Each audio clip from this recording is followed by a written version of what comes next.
Hello, hello, hello, and welcome to another one line of code. I am looking to the side. How are you, Bardaki? Um, I am one lion, and today is Community Day. Yay! As part of Community Day, I am already starting to do some community-oriented stuff. Um, we'll say hi first. So hello everyone, and then we'll jump into the things. So today's Community Day, and what Community Day means, as Dukasoft has kindly launched the command, is that we will be accepting audio chatters, anyone that wants to use your lovely voice to participate in Community Day. Just hop into Discord,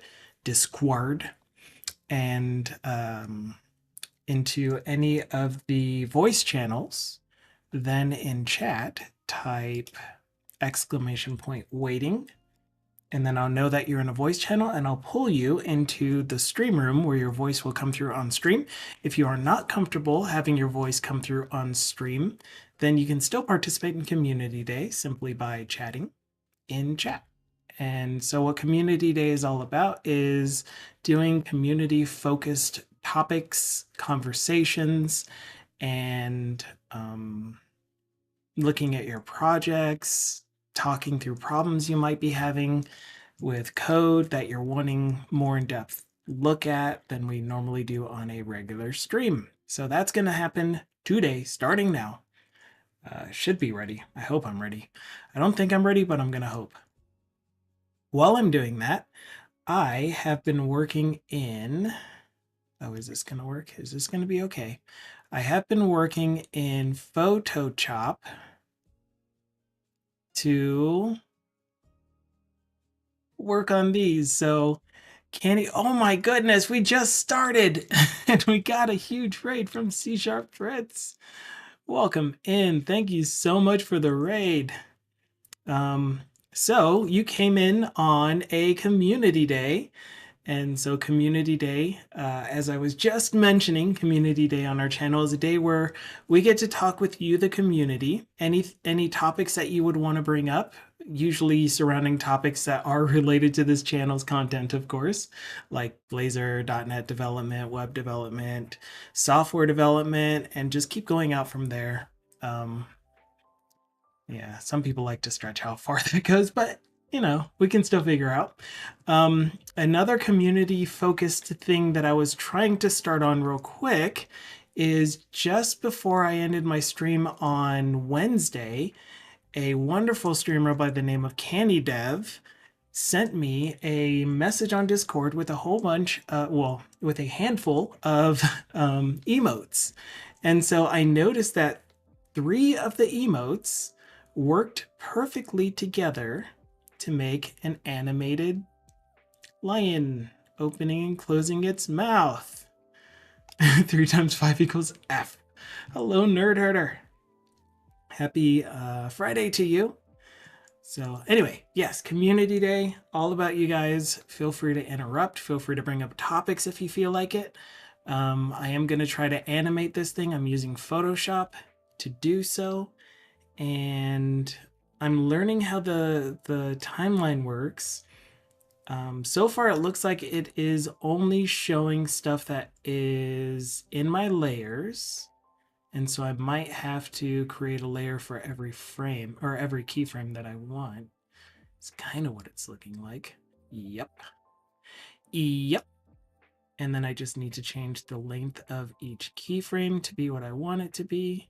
So I want it to close its mouth and reopen its mouth by duplicating open mouth. Duplicate. But thank you for the raid again, C# Fritz. You typically don't tend to chat when you do raids, so I don't want to bother you or anything, especially if you have to run anyway. But you are definitely welcome to let us know what you are working on in your stream, even though the majority of the people here are from your stream or were already lurking on your stream. All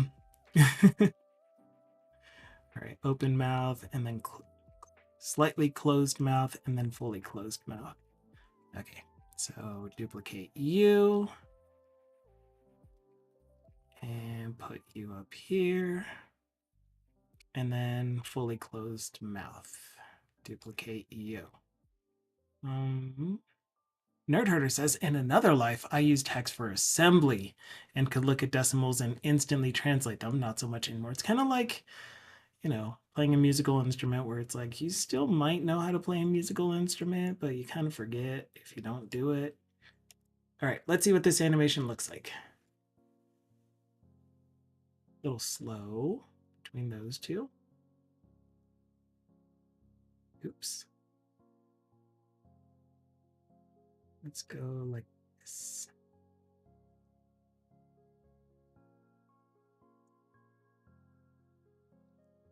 Are you going to start over?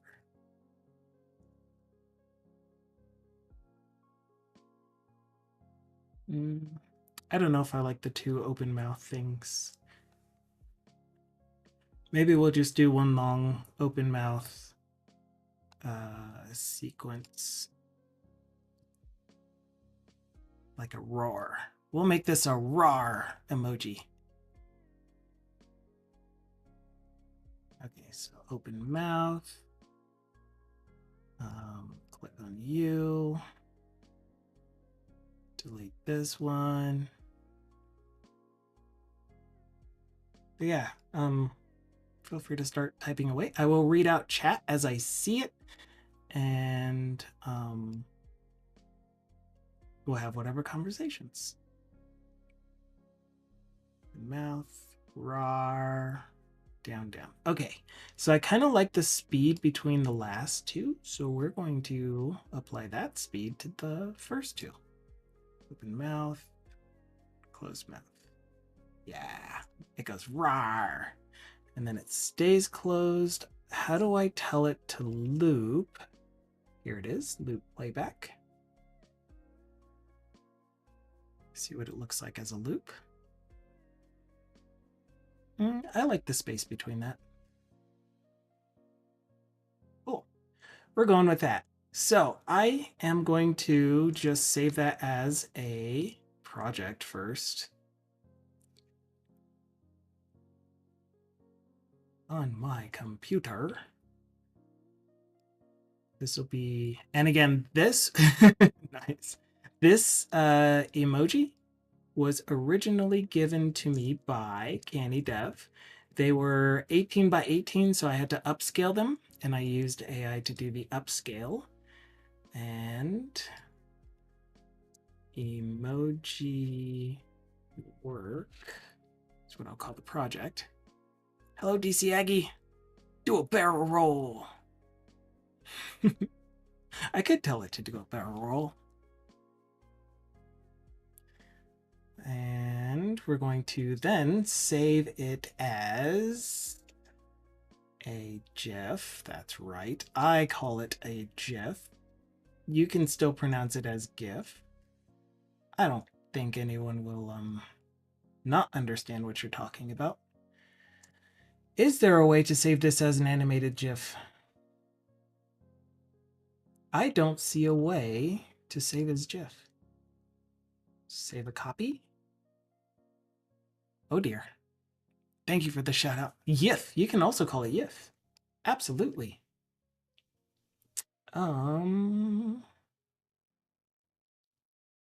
I don't see an option for that.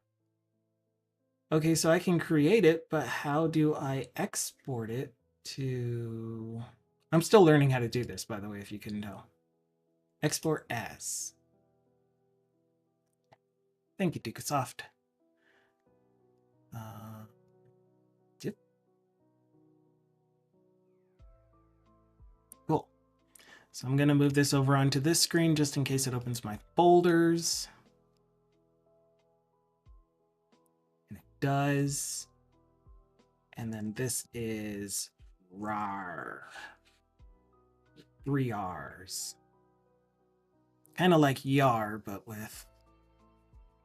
Anyway. Okay, so we have exported it. What do you actually look like?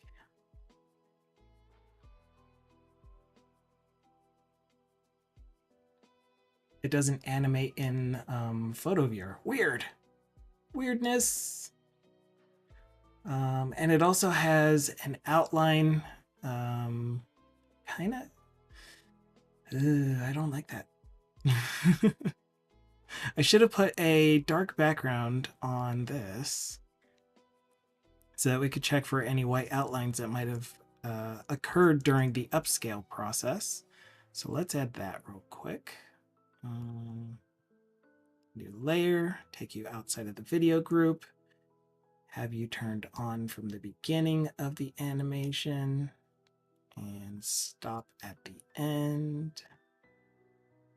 And we're going to set the layers color using our trusty old paint bucket to a very darkest purple. Okay. Boost. Yeah, I'm not seeing any white on the edges, and the exported file gave me white edges for whatever reason. Peter says, I'm muted, AFK, can't join the call, but that's okay. If you do have time later and you're able to intuit that that's what I'm telling you, feel free to join the call. Otherwise, we're just going to keep having fun with what we are doing. Okay, let's try exporting it like this.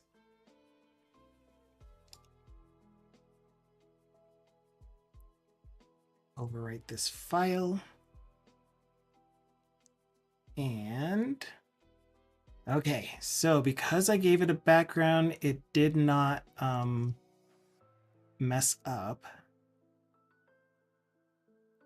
the edges. Cool. So my next step is going to be to try to add this to our subscriber emojis. Yay. How do we do that? Creator dashboard. Is this the 11D line? No. It's not quite the style that I am thinking of trying to create in the future, but it is something that Candy gave us, and I am extremely appreciative of it, and it works for what we would want it to do. So let's go to community. Let's go to content. Let's go to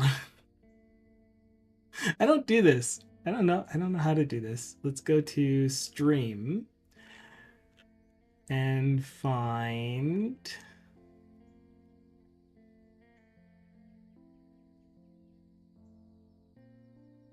oh, I don't know where to do this. Channel.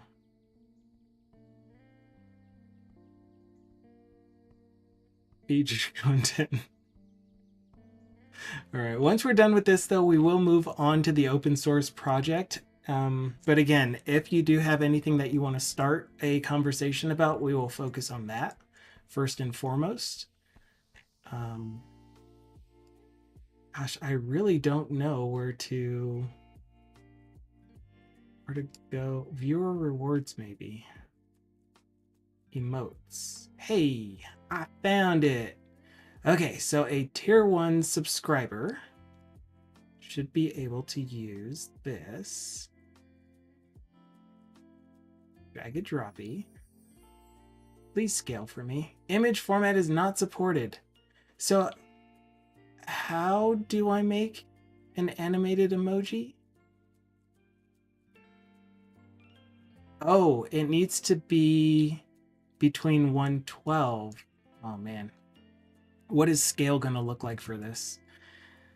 Adjustments, resize.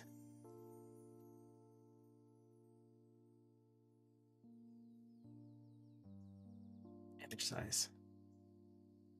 I would help you, but I don't have access to fancy emoji stuff yet. 126. Will this, or 128? Will this give me too many artifacts, or are you going to be good? I think it's going to be good. What is, oh, did you really not also fill in the edges? Cool. Putting on a Friday, madness. True. So the other thing that's going to happen is after community day. So we'll do community day for 2 hours. So for the next hour and 45 minutes. And after that, I will be resuming my regular content, which is a workday stream.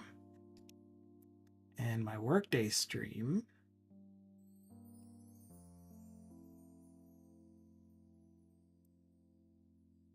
is going to be working on essentially this same library, but specific to my work product.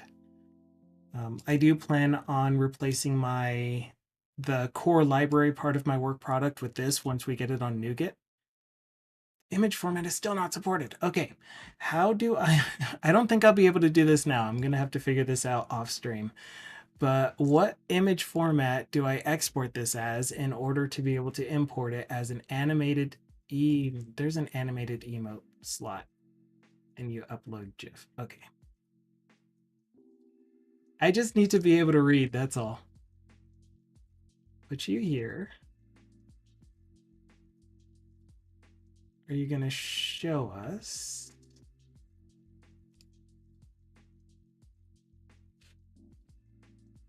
Are you gonna tell me whether this was successful or not? It kind of looks like it isn't exporting the timeline, the animation.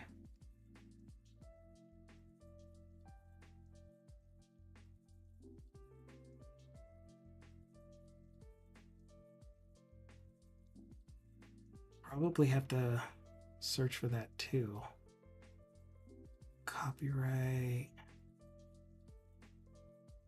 1 times by cubic. Yeah, there's nothing in here that's telling me to export the timeline, but I'm assuming that that's how I should be doing it. I should somehow be exporting the timeline. Show, move and trim, convert frames.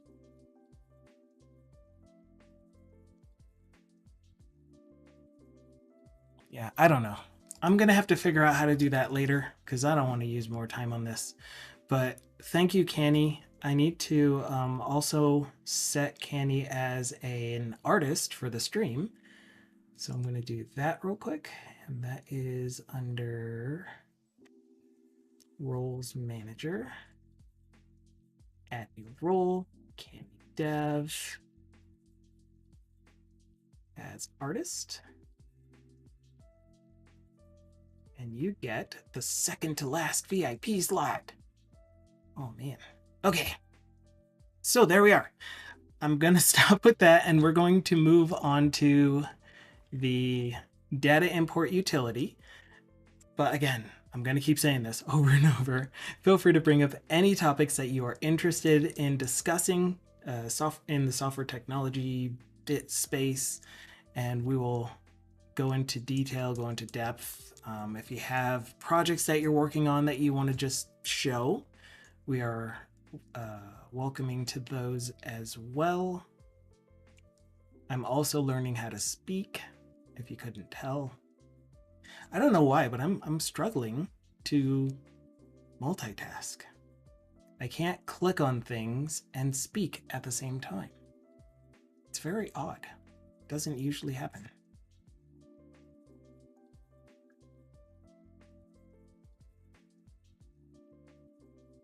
But yes, hello, welcome in, Lori Plisla, sorry.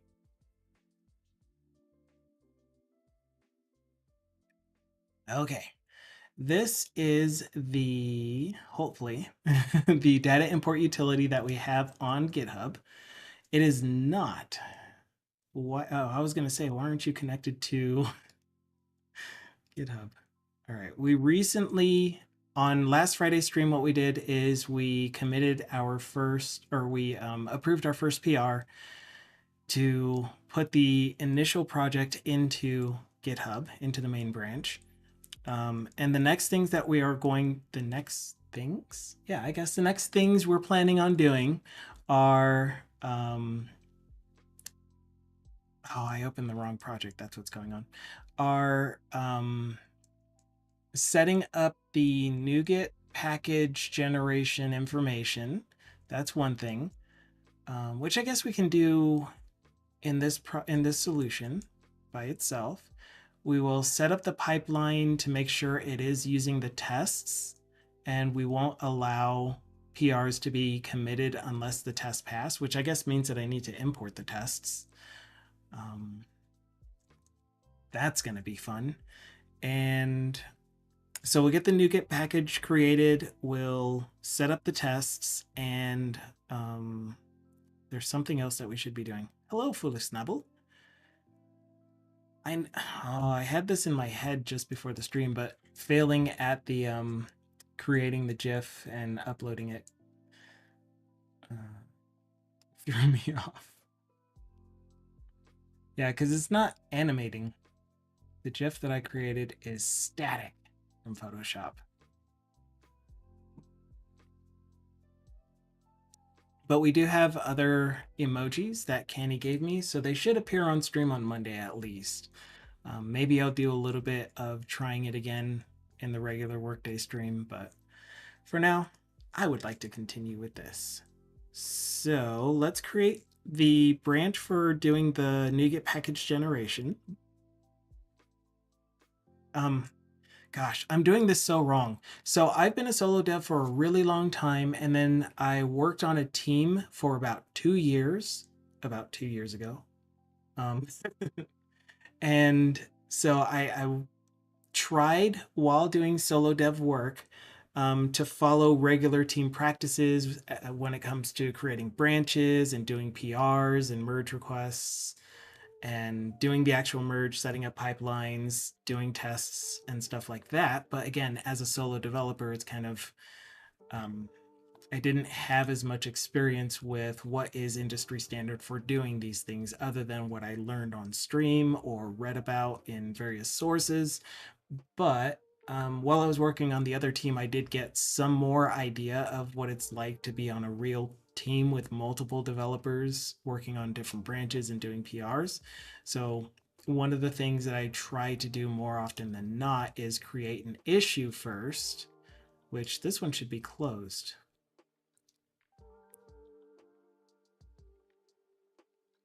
I didn't actually tell it that it completes it in the PR, did I? Let's look at the PR real quick.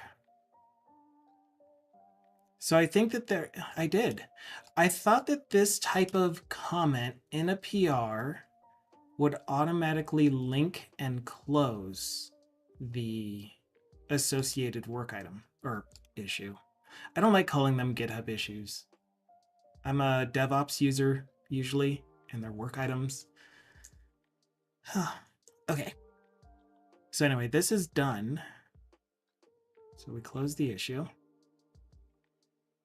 think it only links. Okay. We're going to create a new issue, a new work item, a new task, a new whatever you want to call it. And actually, projects. I want to do it in here because I've never used this.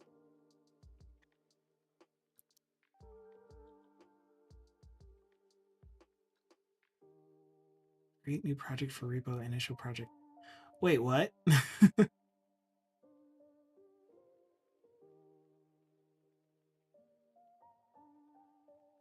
What? Let me look at that PR. Wait, this is the PR, and it does say number 1. How?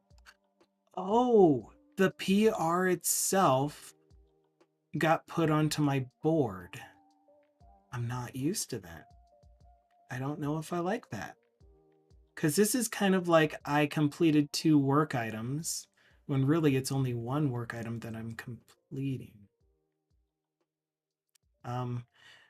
And does this lane just keep filling up? Does it ever clear? Is it based on iteration? I don't know GitHub. But anyway, we're going to create a new to-do item, and that to-do item is going to be set up projects for with NuGet configurations. Yeah, let's do that. Not draft. Where are you a draft?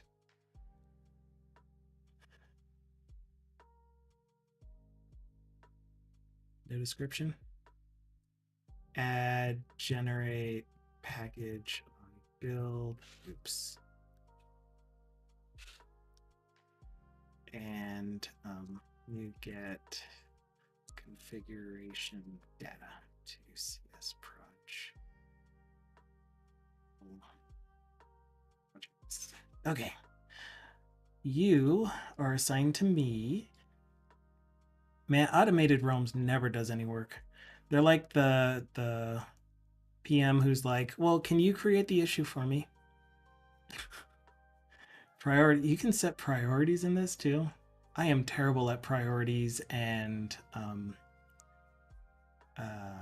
what are these called? Level of effort estimates. And yes, you can do by iteration. And I have not really set up iterations or anything like that, especially since I'm only working on this on Fridays during community day stream. So we really don't know how much time I will be working on it. So if I do this, how do I get it from being a draft? Do I have to convert it to an issue for it to not be a draft?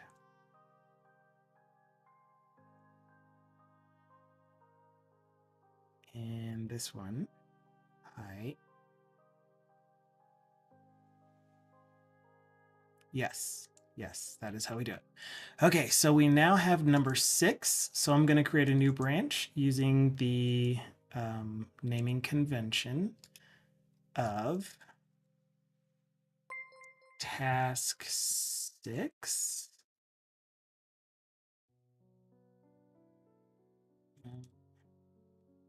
Really? I thought that you could use slashes. I keep being told to use a slash for this. Thank you so much for the follow. I don't have names showing for who follows. I like to leave it anonymous in case you just felt like following because you are interested in seeing the content, but you don't really want to engage in chat, which is absolutely okay. I greatly appreciate those of you that are here that do that. But if you do feel like being recognized or anything like that for chatting, then feel free to just chat and we'll talk. And I'll say hi.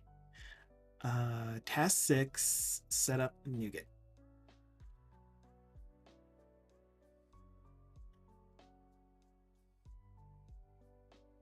Yeah. I don't like using slashes myself in branch names. I have seen it done before. And I don't like this format either. But at the same time, I'm used to doing work item number dash and then a short description, which I usually use underscores in my short description. I pushed the wrong button.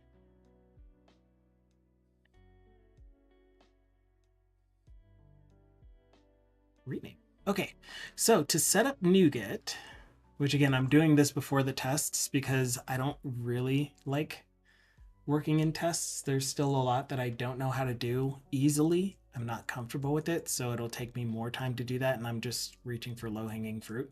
Can you complete some of my issues while you're at it? Of course I can, Dukasoft. You know I can.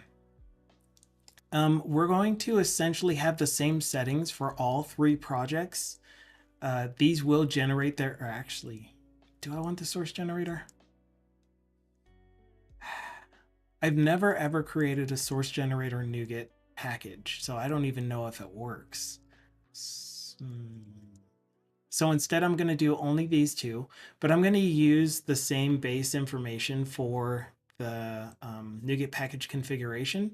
And because I'm doing that, I may as well create a directory.build.props file. So let's create a new solution folder. Actually, I don't need to create the solution folder. It'll add one automatically for me. Let's add a new file. And make it a prop. Nope. We'll just make it an XML file called directory.build. I think build is capitalized. .props. And so what you're seeing here, The reason that this is masked out is because I have added to Visual Studio an extension called Nodox. Thank you, Dukasoft, you're the best. Which is created by Thindle. And what it does is it masks out values from XML and JSON files. So if you happen to be a streamer or if you're presenting to people and you open your secrets, it'll mask out your values in your secrets. An example would, I don't have any secrets in here, but you do see my XML file has masked out content. And the reason that this is all masked out is because it didn't know how to parse this. It's not parsing this as XML, but it knows that this is an XML file. If we look at what's populated in here, oh, we only see the XML header. So it's interesting that it didn't parse the XML header though. But that's okay. We'll forgive them for that. So directory.build.props. I'm going to leave it masked out so we can see it, but this is going to be a project. All right. And so now you can see that it's starting to parse it. I don't know if I need to put the SDK. I think I can just leave it as project and have that apply to everything. The normal setup that I do, I'm not going to remember this off the top of my head, but I create a property group. I know I do this. Why did you do that? Property group. And in this property group, one of the things that I have is the version of .NET in case I want to up the version of .NET for all related projects, although that's not going to. Yes, it will. Target framework. And all of my projects except for the component library are targeting nets. Are you all targeting something different? You're targeting net standard 2.0. You are net 8. And you are net standard 2.0. Yes. Okay, so net standard 2.0 for all of them except for the component library, the Blazor component library. Oh, I guess I should have done that. For those of you that are new here that have never seen me before, I am One Lion. I'm a .NET developer. During my normal streams, I am streaming my daytime job, my work day, or at least part of my work day, and I work at the Rocky Mountain National Wildlife Refuge, which used to be called the National Rocky Mountain Arsenal. And we have environmental monitoring applications, and I maintain about 6 or 7 or more applications that are all mostly Blazor by now. But I do have some work to do on a couple of them to bring them to Blazor, and one desktop app that I'm integrating into an existing app. So that's what I do. Okay, so I'm making them all target net standard 2.0 unless I have the target framework defined inside of the CS project itself. So I can get rid of those because they will inherit it from directory.build.props. So this directory.build.props, what it does, if you're unfamiliar with it, is it applies whatever CS proj related properties you have set, or items, or whatever you want to call them, these elements here would get added to each of the CS proj files individually from whatever directory this is in on down. So it's kind of like a global.json file. It's kind of like a tsconfig file, or an underscore imports even, if you are familiar with Blazor components. Whatever folder this is in, it will affect everything at that level and down. That said, the other thing I would like to do is use, I kind of want to use C# lang latest, but I would prefer to have a hard-coded C# language version for now, because what would happen if latest happens to be something higher than the .NET SDK that I have installed or that I'm building with specifically. And my compiler doesn't know how to interpret the syntax using the latest Lang version, which I ran into earlier. That's why I'm thinking of that. Okay, so they're all going to be Net Standard 2. They're all going to be Lang version. And they are all, unless I opt out, going to be generate package package on build true. So this tells it to generate a NuGet package. For now, I don't want a NuGet package generated for the source gen. So my source gen is going to explicitly set generate NuGet package on build to false to opt out of that.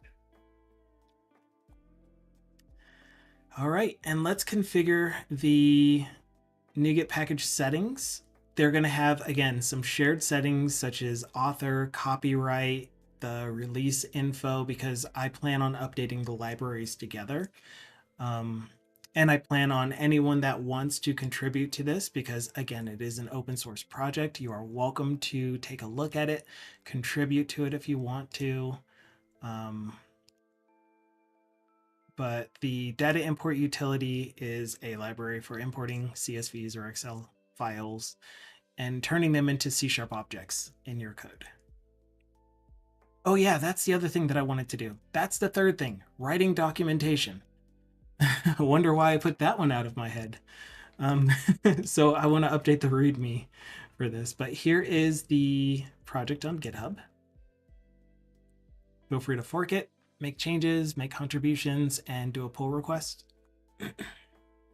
I will put in here some notes about adding tests if you're adding functionality, but for now we don't have any tests, so it doesn't make sense to do that.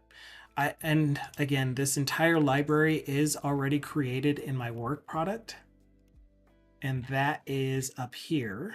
So these 3 projects plus the test, and you can see that I actually have tests written, so we're going to pull those over. But these 3 projects are being updated more frequently because I am actively using them. Documentation is the hardest part, in my opinion.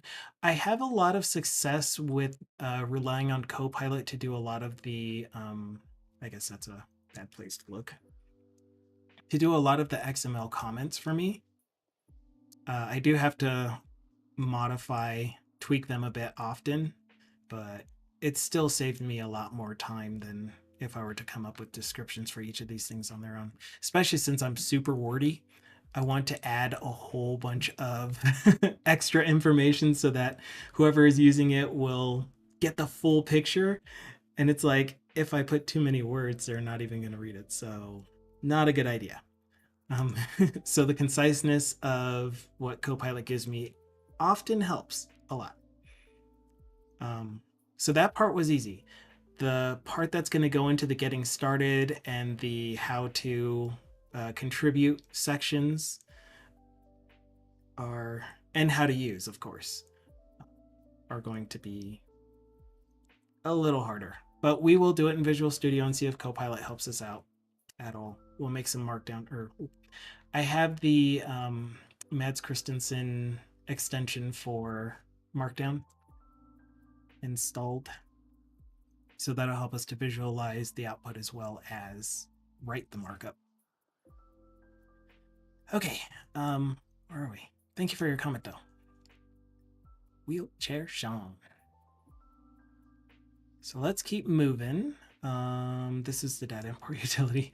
I don't like bringing my work product onto the screen when we're working on this library because, of course, they're going to look very, very similar to each other. And I just end up confusing myself.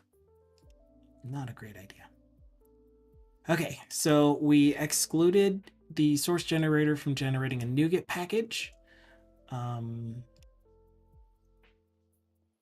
We are... Wait, where's your... You're in a different order. No. No. I'm not. I'm not. Wait, it wasn't in a different order. It just looked weird. Okay. I'm not. No, you're imagining things. Um, so here we go. That means that even the test library is going to generate a NuGet package. So what I'm going to do is pin you, pin the other CS proj, and pin the... I mean, I don't think we'll be working in the source generator CS proj anymore. Directory.build.props and this project.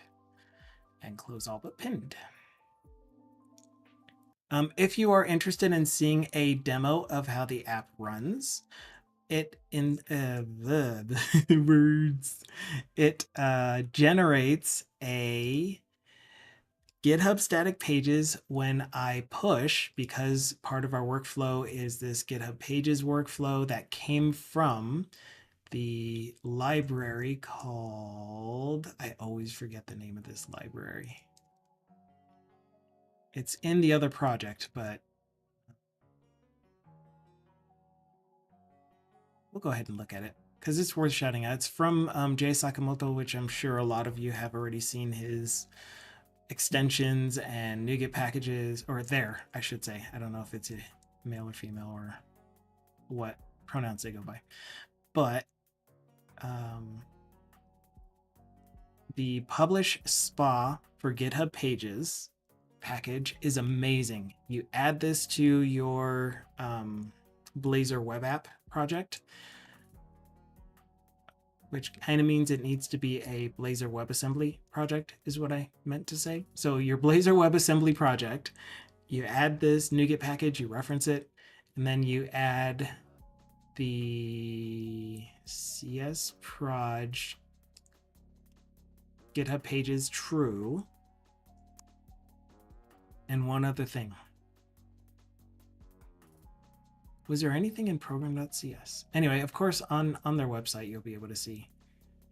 I don't think there was anything in program.cs. So I think it's just that one property that you add to your CS proj and a workflow for publishing the GitHub pages.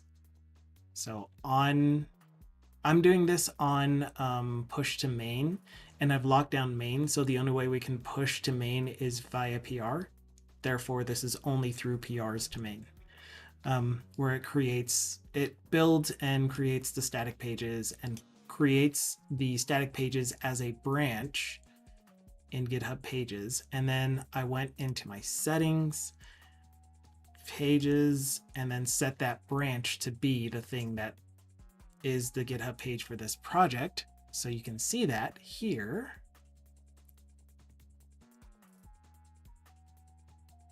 And give it a try. All you need is a well-formed CSV or Excel file. And what I mean by well-formed is that the first row is either the first row of data or it is a header row. And then the rest of the rows are rows of data. And again, CSV or Excel. Since I already have my work product folder open, it's just hidden among the other 5,000 folders that are open, 5,000 windows. It's not open. RMA projects.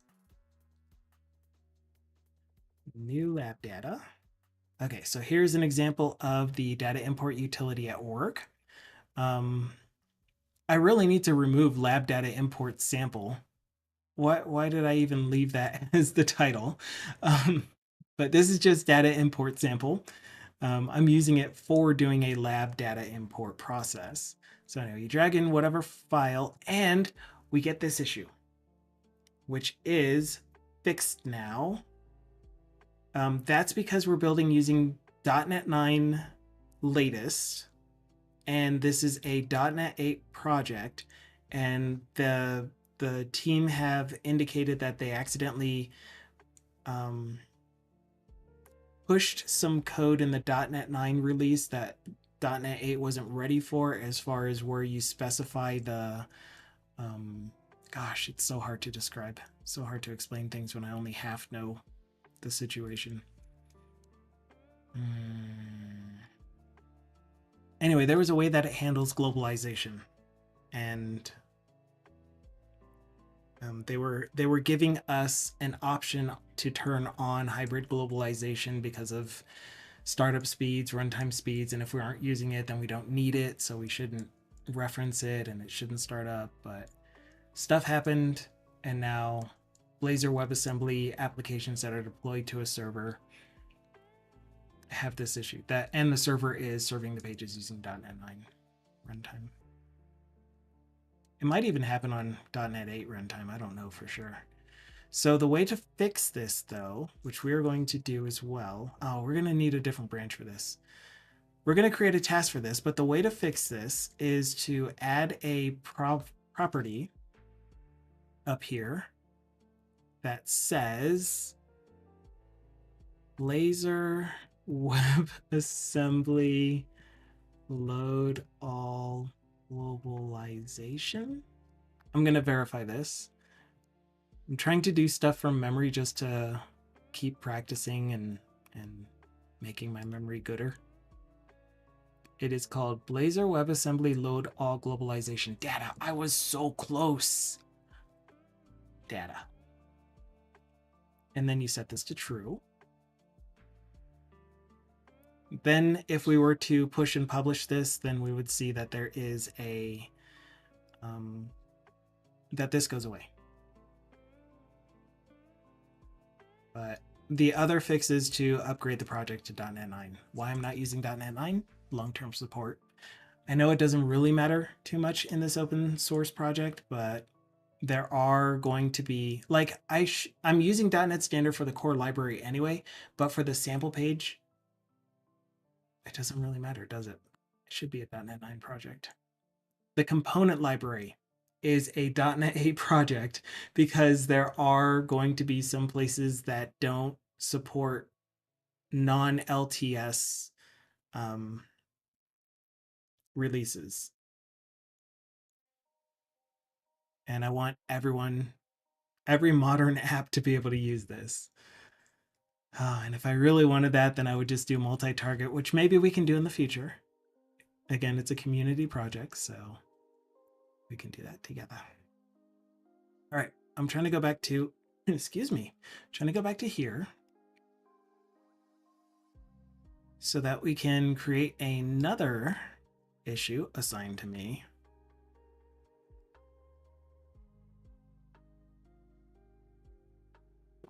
No idea where that came from. And this will be to fix the globalization, hybrid globalization error.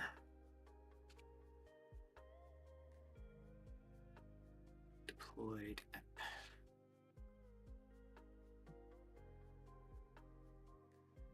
Okay, and then we're going to turn this into an issue, but we're going to assign me to it first. With priority and estimate being a 1. We're not doing points, we're not doing estimates or anything. This is just laid back, relaxed. As IJG would say. As Missy Elliott says. Except that I can't quote it because I don't know it. So just imagine I said it all the way that Irish John would.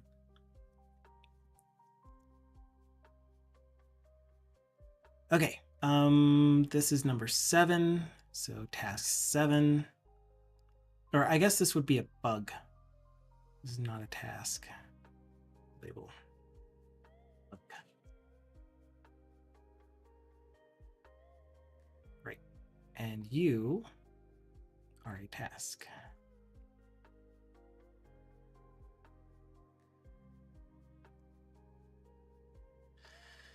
Okay, so this is bug. I don't, just leave it alone. Leave it alone. Control Z. Undo changes. We'll set this over to the side because we'll do that next. This shouldn't take too much longer. I am going to use my NuGet package setup from my work product, because the other thing that I do with my work product is I do turn my libraries into NuGet packages so that I can reference them in other projects that I work on. So once again, here is the place that I work at and all of the projects that I maintain for that place. And a lot of them have a lot of them use the Blazor component library, for example. So it made sense to turn that into a NuGet package in my local feed that they all reference. And that way, if I update my component library for one of the projects or one of the applications in specific, I will version it and reference the new NuGet version for that project only, and then go back to the other projects and update their versions if I didn't make any major changes.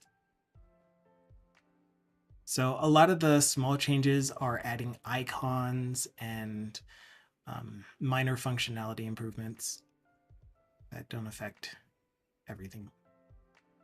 But yeah, if you can tell, I have done a lot of documentation in the past. So every single one of the projects has quite a bit of documentation. So my connection manager, for example, tells us about how to use the connection manager, how to update the connection manager. So I am used to writing documentation for future developers because I did leave this job for a while.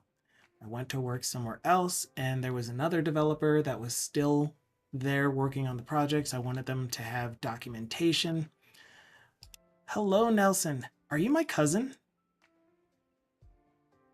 Like, are you Theo Fellows kid? Kid.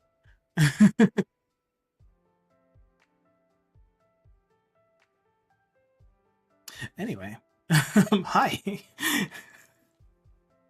Cool stuff, man. Keep going, he says. What did they say? Anyway, that was fun. I don't know what I was saying. Something about a dog.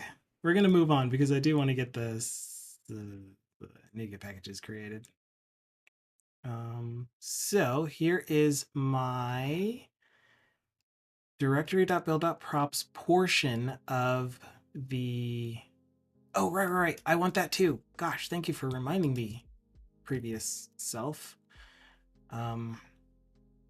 Back in directory.build.props, one of the other things that I am going to do as a library maintainer, thank you, Netrunner. I got it for Christmas, actually, from my mother-in-law. As a maintainer, I want the person using the NuGet package or the NuGet library to get all of these XML comments when they are using the library. So for example, on my pages, on my components, you will actually see XML comments so that when you are using that particular component and you hover over the cursor or over the symbol, you will get the comment showing up. That won't appear in a NuGet package unless you explicitly tell it to generate documentation file, which I'm pretty sure that I told it to explicitly in the CS projects. I did not. I did not tell it to do that. Dang it. Here, wait. No, I didn't. Okay, well, now we have it on. And therefore, when we create the NuGet package, we will have our IntelliSense XML comments. Okay, so thank you for reminding me about that. The next thing is the way that I version the packages.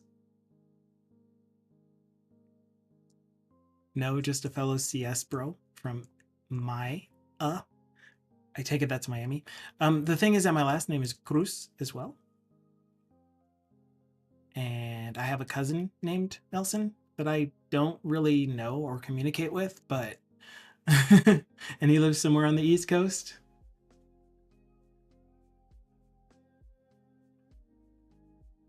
Okay, so versioning.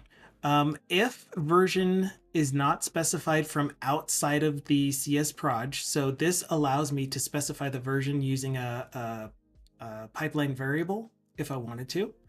So if it's not specified, then we are going to create the version as explicitly version 1.0.0 unless any of those portions of the version are also specified. So if version is specified, none of this runs. But if it's not specified, then you can still specify major, minor, build if you decided to. So that's how I am versioning the NuGet package. And then as mentioned before, there are some properties that are going to be common to all of the libraries, such as in the copyright, the commit. Oh man, I am so terrible at remembering these things, and I just did this recently. The other things we care about are how many tacos we have eaten in the past 12 days. Okay, package requires license agreement, and the license that we're using in here is MIT. Oh, you go down here. So I tried to make it as permissive as possible so that you can take the library yourself, do whatever you want with it. No charge to you, no accreditation. Nope. You don't need to credit me. You don't need to credit the creator of the library. I want it to be free open source, truly. Right now, I'm putting myself as the author. But if you happen to contribute to this, another thing that I want to put in there is to add your name to the author's list. But right now, I've been the only one working on it, aside from getting feedback from stream, so I kind of want to put the entire stream on here.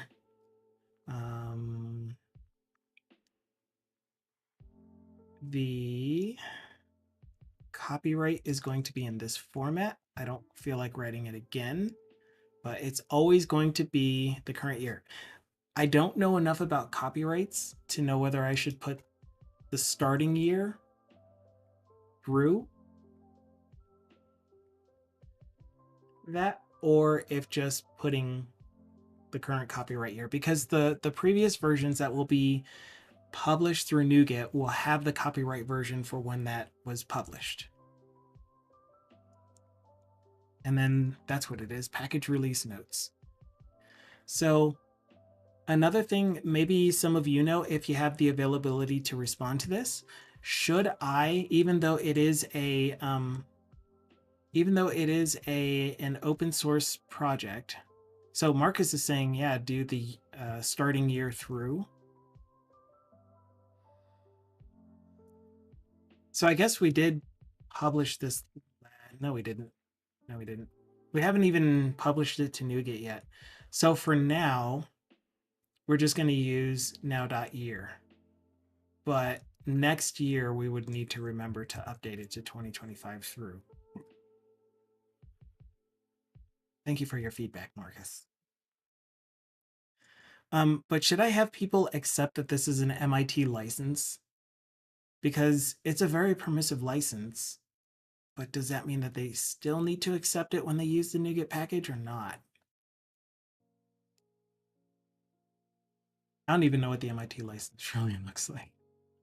I was just given some recommendation or some information that it is the most permissive. Chat.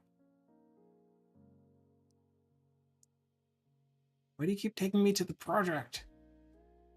I wanted to go to the repository. Fuck. Okay, so MIT license.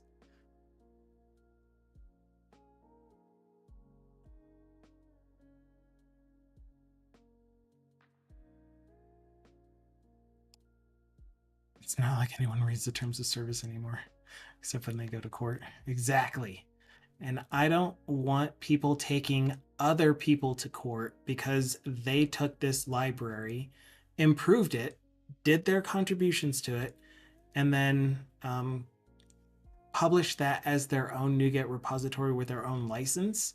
But if the person is using only the core features, then those features are the ones that are free and open sourced under the MIT license.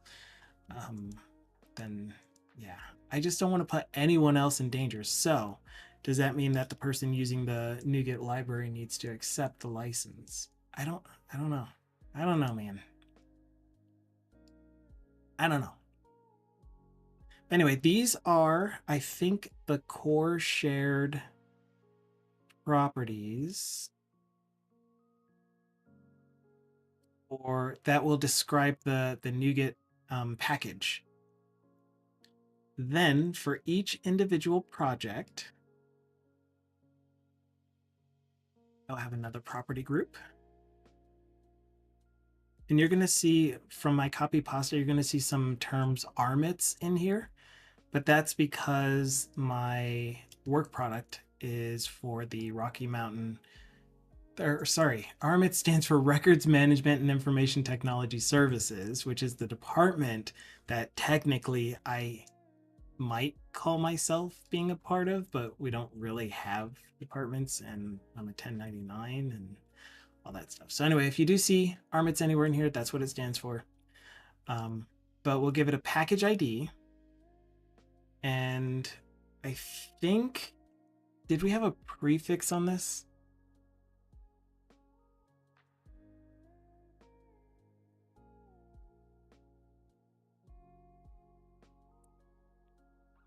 Because I think I want to put automated realms dot.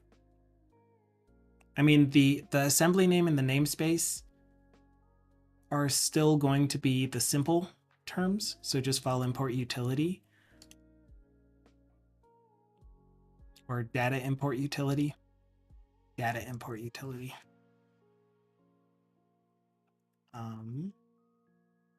So the assembly name and namespace are still going to be data import utility, but I think I want the package on NuGet to say automated dot.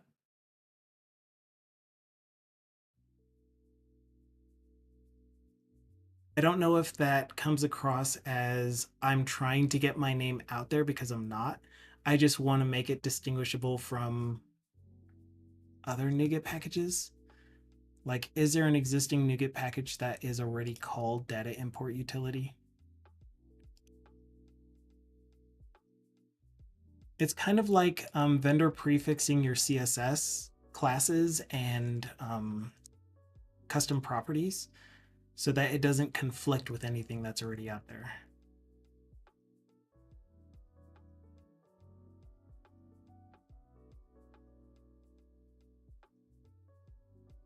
TBD. All right, I am pulling you into the voice channel in 3, 2, with some lag and some delay. 1, here. Hello, TBD. Hello. How's it going? Awesome. It is going. I need to turn you up because I turned that one down from the music stream, right? Okay. It's not you, it's me. I How did it go? How did attend everything last go? week. How did everything go? What a week. Yeah. Well, today yesterday I missed a stream because I had to. My daughter left stuff home from school and she was going to fail a class, and I rushed it to school immediately. So that was not amusing. And then today was a doctor's visit, so unfortunately it was right in between the middle of the stream, so I couldn't do it. But I still have a torn meniscus and still require PT, and he doesn't want to operate, so I go on another 6 weeks. Jeez. So my return to karate goes even longer. Boo. But you did also say that your Tuesday pet appointment went well. Yes, the pet appointment. Oh yeah, I forgot I missed Tuesday as well because of the dogs. Yeah. They were very healthy, very happy, and happy until they got jabbed and poked and prodded. And yeah, so lots of guilt cookies and stuff later.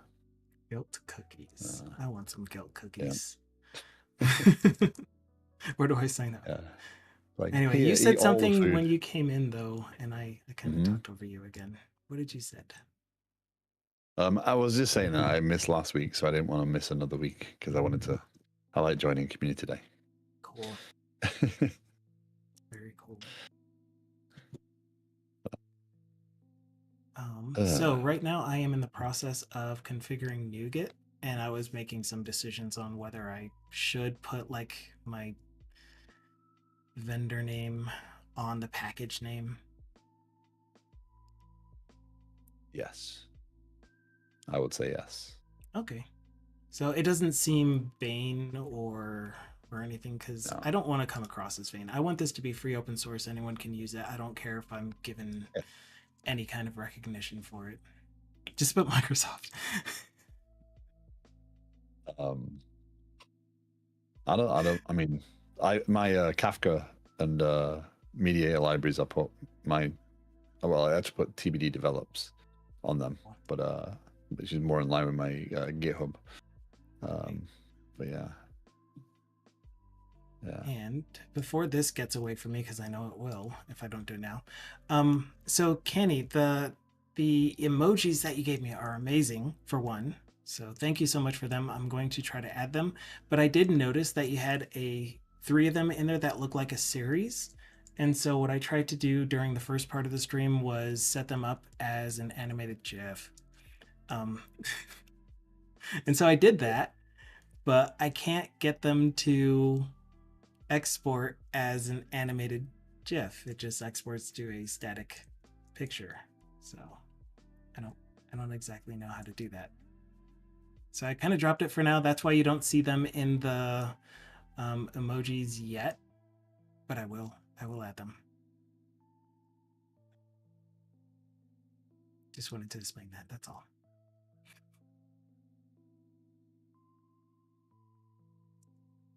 Okay. I can stop that. I have I've taken to trying to use Bluetooth headphones.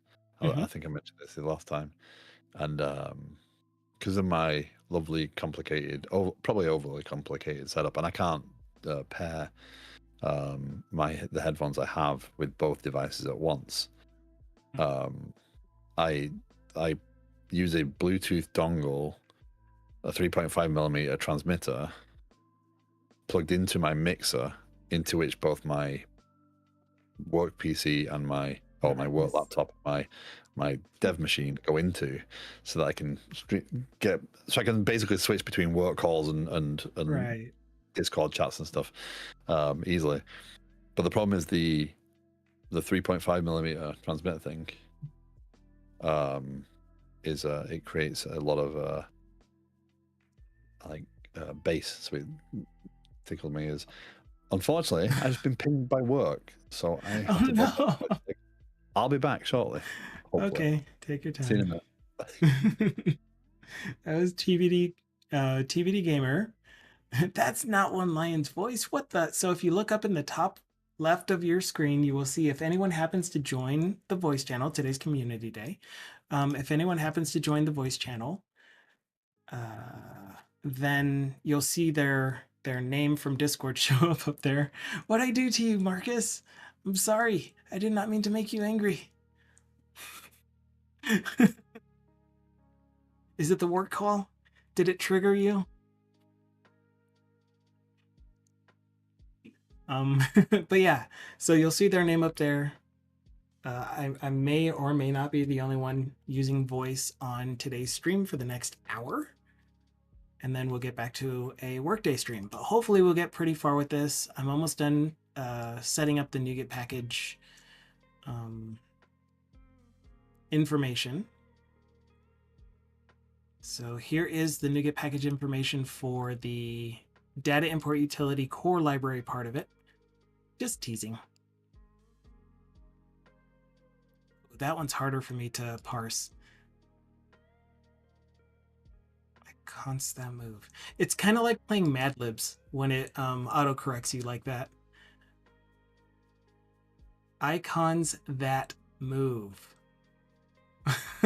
Got it. Yes. TikTok, more like click clock. Your time is up. No, Mojo, my time should not be up. Anyway, there is another shout out for Kenny Dev. Kenny Dev, as I mentioned before, was gave us some icons that I will be adding, oh, I didn't finish saying that. So Candy, if you're still listening, icons are great. They were really small though. I had to upscale them, so they might not look exactly the way that you gave them to me. I'm trying to keep them as close to what you gave to me, but again, also trying to animate that other one. Yes. Yeah, that's that. So TBD Gamer's call was, hey, can we talk for 2 minutes? I get switched over to work stuff. Oh, no, hold on. Give me a couple minutes. I'll call you soon. When is soon? That whole unintentional, oh gosh, what is it called? Unintentional. I don't want to use that word, but that's the one that's coming to mind. Anyway, you're in a holding pattern. Please stand by.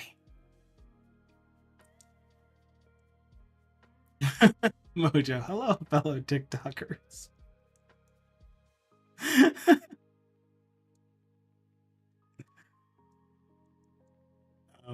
What did Mojo tell you to do?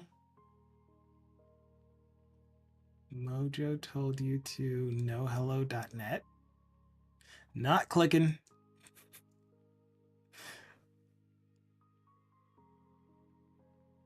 I don't know what that is. No, do it. Yeah, no. Especially if it's going to have noise. Waiting for a good time to ask a programming question. Right now. Today, right now. Ask away.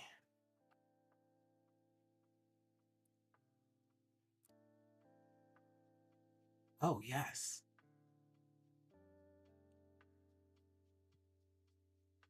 Please don't just say hello in chat. No, do just say hello in chat. You can just say hello and that's it. Absolutely. Just not for work stuff. But in this chat, you can absolutely do that. All right. Mars said, I was going to work on my projects last night, but then got a headache. And went to bed at 5:30. I have almost gotten to the point where I can heal a headache. Like, it seems to work most of the time, but then there are times where it just kind of, it dulls it, but it's still there and it still feels like it wants to be a headache. But I'm getting close. I'm getting really close. All right, so Netrunner said, wait. First, TBD Gamer said you don't ping people and say hello. Give them context. Yeah, so like if it's work related, then absolutely, please do. Or if it's something that you are wanting from me directly in a private message, then I would appreciate it if you didn't just say hello and then wait for my response. Instead, hi, blah, blah, blah, blah, blah. I'd like to talk to you about blah. But anyway, Mojo said something about not doing well.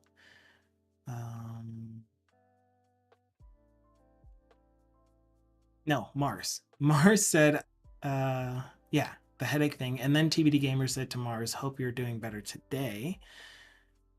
And then no, don't say hello in Twitch chat. Please say hello and give me the reason you're chatting. Terrible. All right, Netrunner's question. Let's do this. On my last chat, I saw that you mentioned DT search. Yes, that is true. Would you suggest to use that for indexing resumes?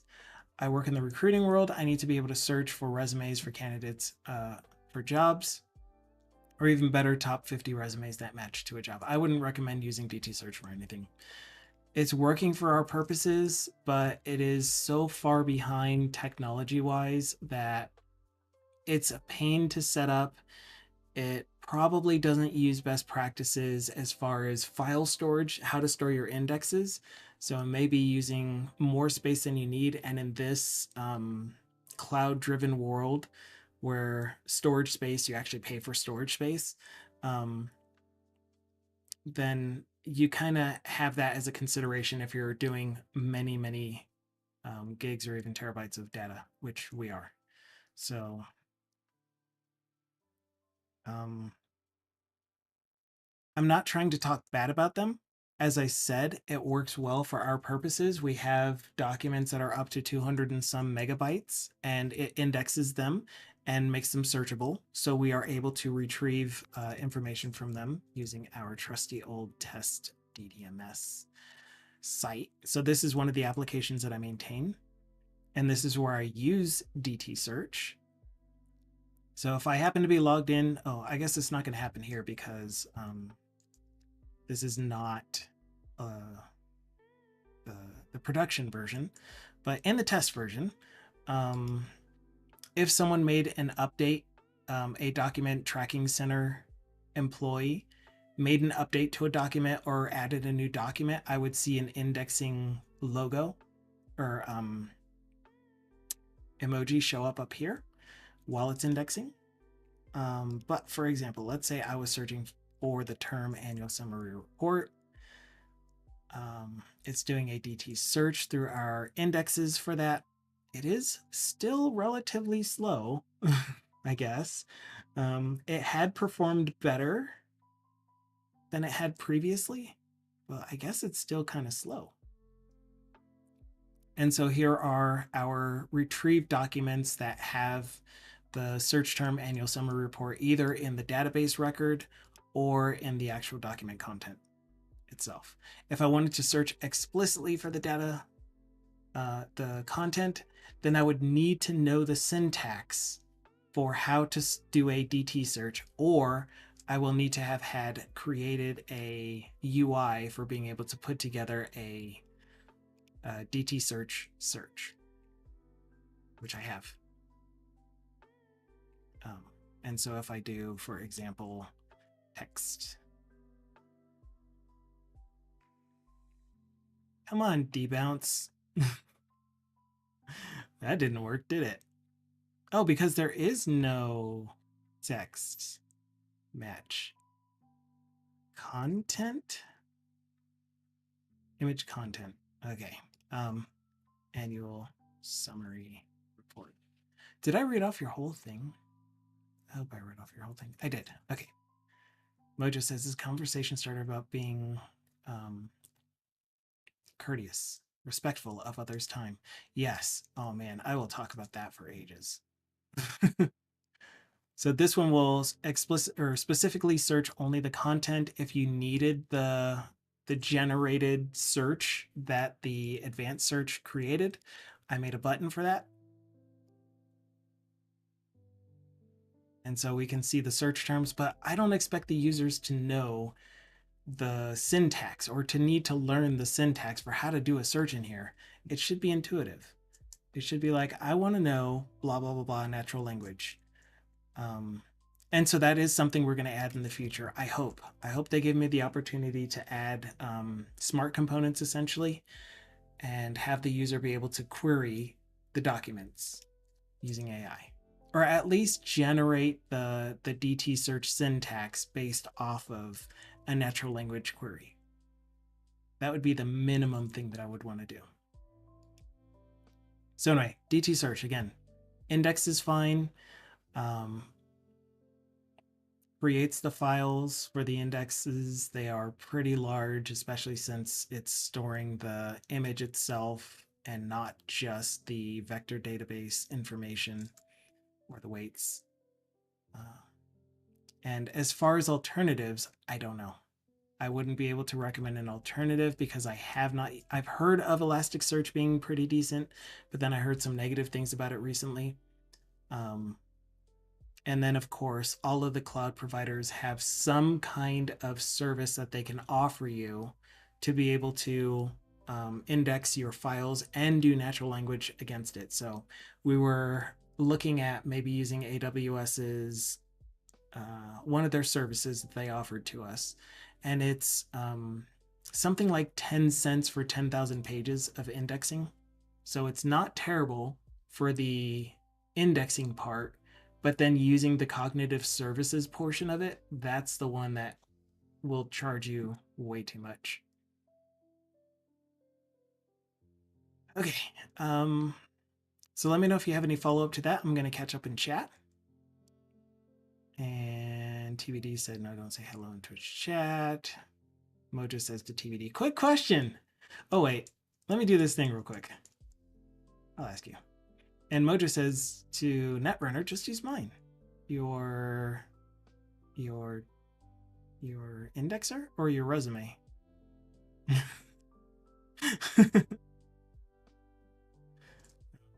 Mar says, in Twitch chat. I just want to say hi, like if I bumped into you at a restaurant. Oh, I have feelings about that situation. um, Social niceties. We'll go with that.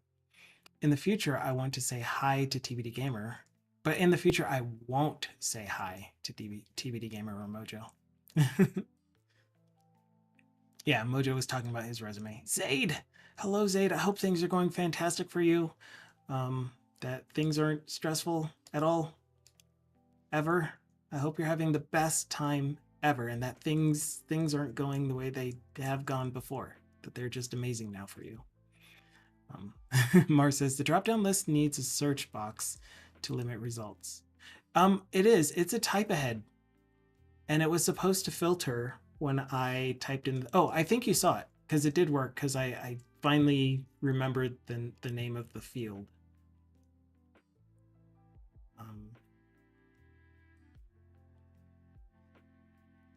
So when we're looking in here, I can start typing the name of the field. And it'll give me the most likely matches first, and then things that contain the search term, and then everything else. So it definitely does do the filtering for the type head. You can find this component and more in the Blazor components repo of my main GitHub. Here are some samples of, for example, that drag and drop list, or the type ahead component, or some forms information, or a carousel. They're not great components, by the way. They do what they're supposed to do. You can style them to be better, but yeah, they were just things that I put together that I needed for my work product, and I was like, hey, I'm just going to open source this in case anyone wants to see the code for it. This was back before the major component libraries were as popular as they are now, and as useful, I guess, as they are now. Okay. More chat. Zaid was here. Mojo says, for some reason, I just got thrown onto an accessibility audit review with a client. I don't know. I had to think about that. And then Mars says to Marcus regarding it's like when people say, can I ask you a question? Complete waste of breath. I didn't even read that one out loud. Sorry about that, Marcus. So Mars was saying, depends on your point of view. I guess if I ask you, can I ask you a question? It's to make sure I have your attention before I ask my question. So the thing about that, Mars, I think the one that bothers Marcus, or probably not, but it does definitely tug at my annoyance strings, is when we're in a question and answer session and like a presenter is expecting to receive questions and the asker is like, can I ask a question? Or there's another situation in that scenario that I won't go into because it's triggering for me, and I'm still learning to love people that do it. So I don't want to talk negatively of that situation. All right, then Marcus said to Mars in response, yes, but at that stage, you've already asked a question. And then Mars says, would you be happier if I said, hey, you got a second? I wouldn't, personally. The thing that I would like is, I'd like to ask you a question, a statement that says, I'd like to ask you a question. Unless we're at a situation where I'm already expecting to be asked questions, then just ask your question, kind of thing.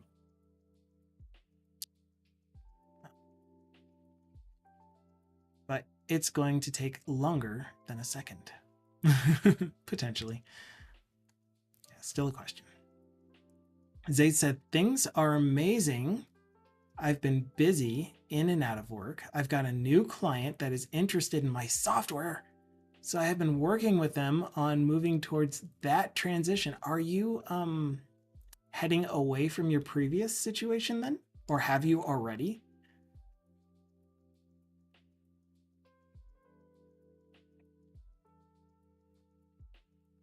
Mars says, then if I ever work with you, I'll walk up and say, excuse me, I need your attention now.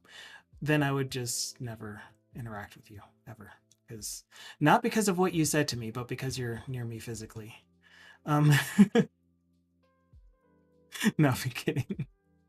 Yeah, I don't know. It's situation based for me. It's like if we're in a work situation and you are as a project manager, someone that tells me to do some kind of work, someone that is working alongside at the same level as me, or someone that is learning from me and I am mentoring, I'm kind of expecting questions at that point in time. So, can I ask you a question? Is annoying to me. The can I have a moment or do you have a second? That doesn't bother me as much, in all honesty. I find that to be rather thoughtful of you. Do you have time for a question? Since you don't know how long the question is going to take, do you have time for a question?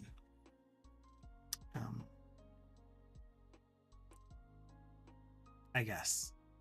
But it's still the same thing as can I ask you a question? It's just you're expressing your thoughtfulness as opposed to demanding attention. Kind of thing. I don't know. It's messy. It's disgusting.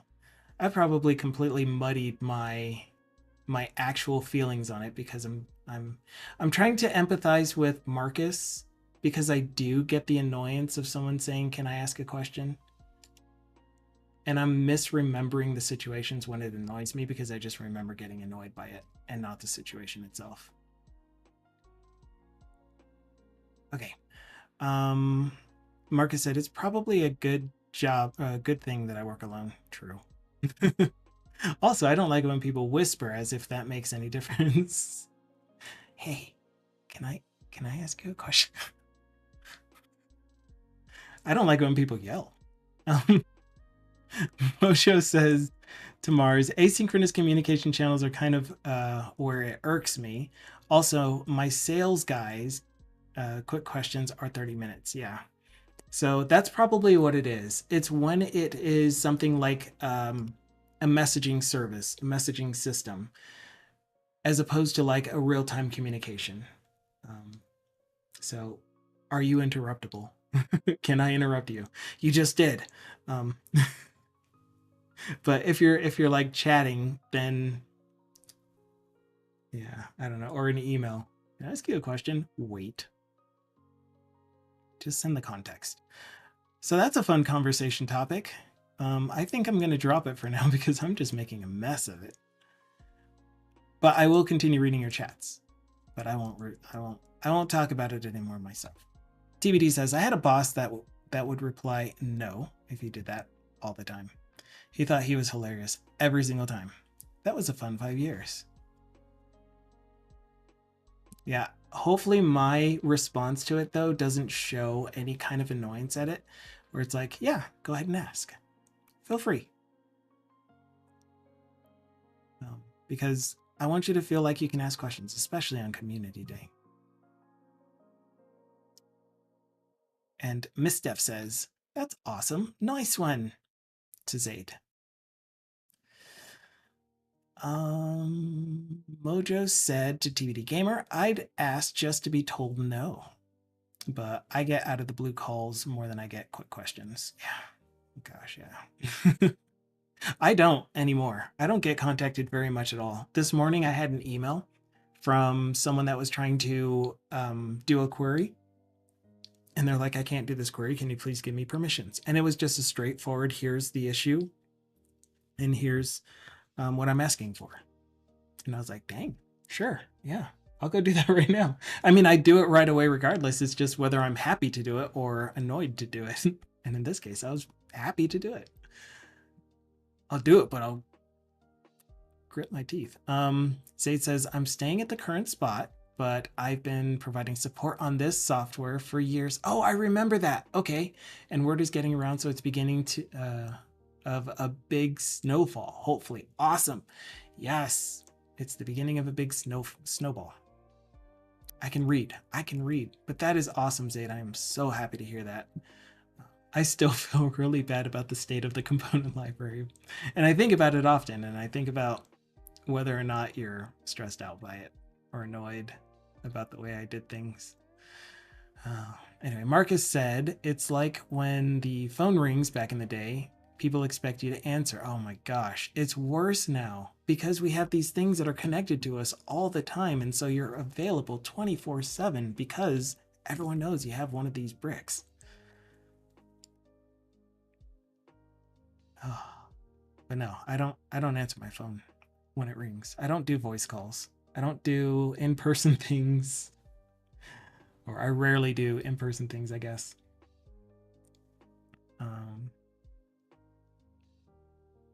Mojo said, my boss just asked, are you available at 10:30 on Tuesday? And my response is, 4? And how much time? No, Netrunner, I knew that it was going to affect the way that you asked the question. But honestly, if you do that in here, I hopefully will continue treating you with respect in a I'm annoyed at you kind of way. I don't ever want to treat anyone like that, and I want to change my own personal feelings and immediate response to things that I'm annoyed by with just love and appreciation and acceptance and all of that, all the things that I want to feel towards people. So that's nothing you did wrong. It's just a preference that I have. Okay. My number is probably written somewhere. It's probably somewhere public, but again, not going to answer the phone. Not unless it is a number that I recognize, or I am currently expecting a call back from, for example, Microsoft Teams support, which now I can make outbound calls through Teams phone because it's all set up and fixed. Yay! President Nashir says, I dislike quick question more than anything. Even asking to ask, it's never quick. True. Yes. Yeah. It's just like, I have a question for you. Do you have time for a question? Those types of things are like, yeah, okay. You know that I'm in the middle of doing some brain intensive work, and you do have a question that seems to be pretty immediate that you couldn't just message me and ask the question through a message that I can respond to on my time. So I respect you for doing that as well. Anyway, peopling is just way too complex. I want to move to an island and find a coconut to be friends with. President Usher says, sorry to bother you or bug you is better to him. That's why quick question. That's what quick question really means anyway. And hello, Juan Van. Man, I got way behind on chat. This is a pretty good topic that people do have opinions on. Speaking of, anything that I have been saying today is my opinion, and I want to make that super duper clear. And anyone that talks on stream is also expressing their opinion. None of what we say is the absolute truth. None of us believe that. See, that's an opinion. Some of you probably do believe that what you're saying is the absolute 100% truth and the only way that things are. But I'm still going to express that if you do, or not express, I'm still going to state that if you do express any thoughts, they are opinions and not to be taken as gospel truth. Okay, if my boss asks me if I have time at a specific time, I assume it's not really a question. Yeah. And then Mojo was asking for my number. 30328, no. That was my old work number and doesn't work anymore. I also call out of the blue. Marcus says, having spent 8 years in the army, I'd probably prefer it if I was ordered. Answer this. Yeah, I still don't like that. I prefer to be approached in a respectful manner that the people that I work with know this about me. So it's not like I keep it a secret and then I get mad when someone doesn't honor it, but I indicate to them that, oh no, we're getting raided. I'm not ready. Big gamey.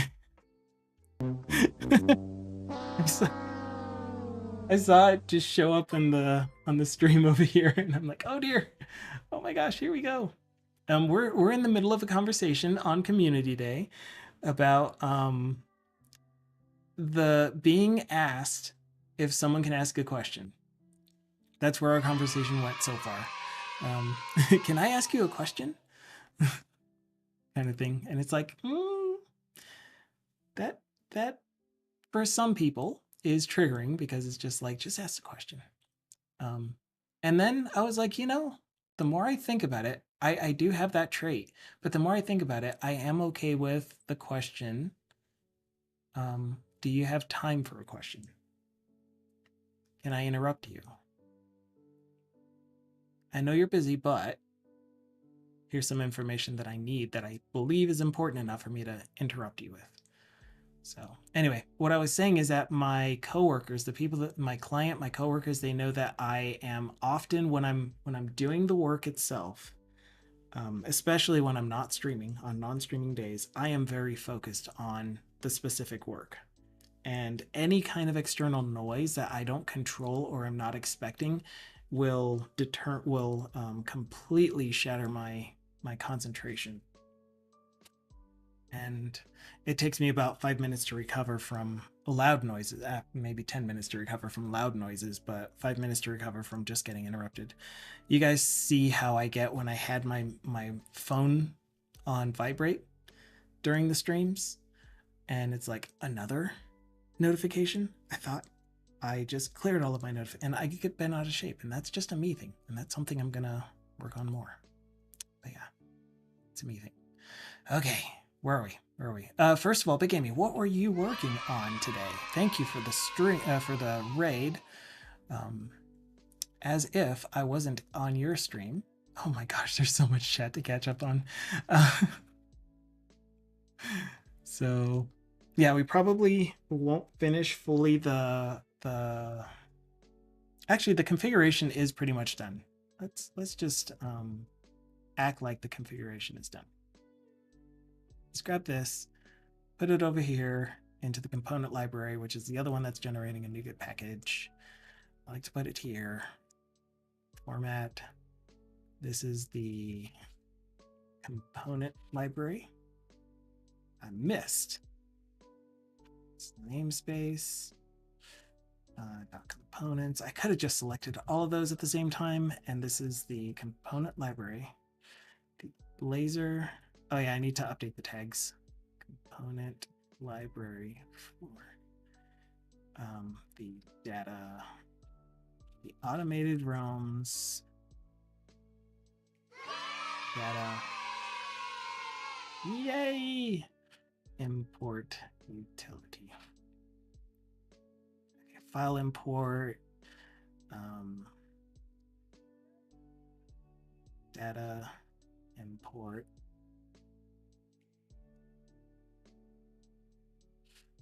Blazor component. Blazor components, maybe. Excel, CSV.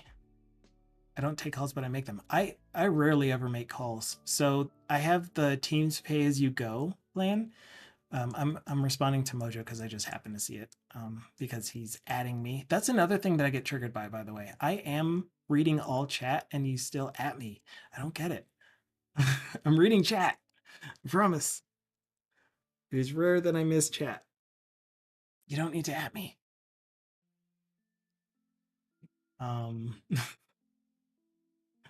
So anyway, I rarely make calls. The thing that happened was I pay for the Teams phone pay-as-you-go plan, but I wasn't able to make outgoing calls. And there was one instance where someone asked me to call them, and so I was trying to make an outgoing call for my business phone number, and it didn't work. All right. Last thing. Nope, that's tests. Try again. You cut. Get rid of Blazor components. And I guess I'll just put Blazor by itself and components by itself. And then I will stop with this and then catch up on chat. But all that I should have to do after we're done with this is commit it, and then it'll generate the NuGet packages on the next build. I will need to update a pipeline in order to be able to publish those NuGet packages somewhere into releases, for example, when it gets merged into main. And that way we can get NuGet packages, at least in the releases section of the project. So here, there are no releases currently, so we won't see one, but we'll use a pipeline to edit. Okay, so chat. Mars said, I used to have to do support calls, and my most hated was when I got a call and it was my computer's broken. So I used to work at a call center for SBC DSL internet services, helping people with their modems, and I rather enjoyed that job. I mean, it wasn't software development, but I had fun with it. There were people that were almost always calling in super angry, but by the end of the call, they were just super happy with the service. And it made me feel good that I was able to help whoever it was. Even if I wasn't able to resolve their issue, by the end of the call, they were still thankful for the conversation, and it was nice. They went from yelling to not yelling. Okay. Mojo said to Mars, when you say no, you become his boss. Oh, then you become his boss. Oh, if my boss asks me if I have time at a specific time, I assume it's not really a question. And then Mojo said, when you say no, then you become his boss. I don't know what that means. The project content is the least of my problems. Oh man. There were so many teams we had to work with. All right. Miss says, I really hate mobile phones. You know, I mean, I like it because I'm able to check my email and have my work, my business at hand. So if a client is actually calling me, they can get in contact with me. And I do want that because I like showing responsiveness and integrity and all that stuff and availability for the client. But as far as for personal reasons, I used to really like it for the games that were on it, but I don't play games on my phone much anymore. I only play pinball. I love pinball though. I am addicted to pinball. So that's really all that my phone is right now. It's, I guess, I also just recently got a couple of smart switches, so I do use it for that. My security system, remote starting the car, and automated realms business stuff. Yeah, that's really all I got. Oh, and I guess two-factor authentication. Do not disturb is probably the best thing ever. I'm jumping around now. Don't jump around. Next thing that was in chat was Mars saying, yeah, I'm going to need more than that. Thanks. Smartphones, not mobile phones. Yeah, gotcha. Then Mojo said, wait, this thing makes calls? You know? Like, I got a call from my mom, and she, like, her messages are, give me a call back when you can. And I'm like, you worded it decently because I can call you back now. Do I want to call back now? But I think it is because she used to say, call me back if you want. I'm like, I rarely want to call, ever. Marcus says, unless the person is from Belgium, of course. Oh dear. There was a comment that was made that I have no idea what that was in response to. Mojo says, do not disturb is probably the best thing ever. And then to me, so you don't take calls, but you make them. And then Marcus said, Microsoft Now phones WhatsApp when you're trying to log in. Processing. When somebody speaks to me, it takes away my ability to work on my computer, so I have an excuse to be angry. It does to me too, though.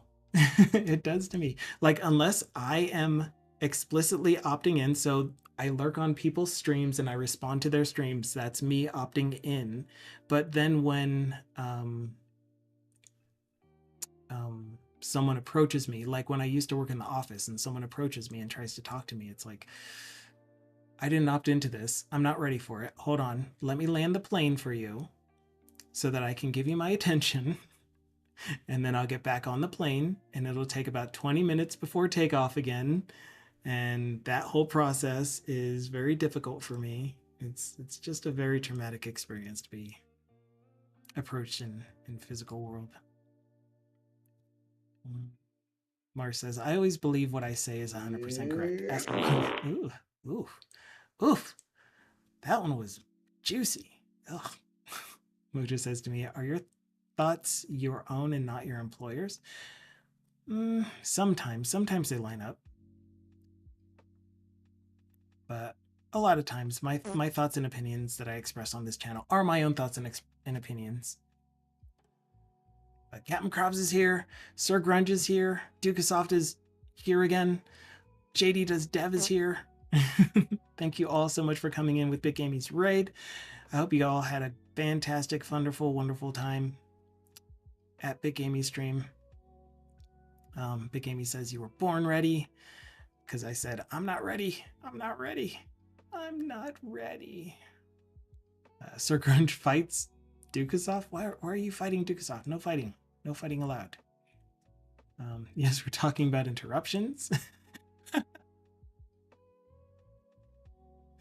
Okay.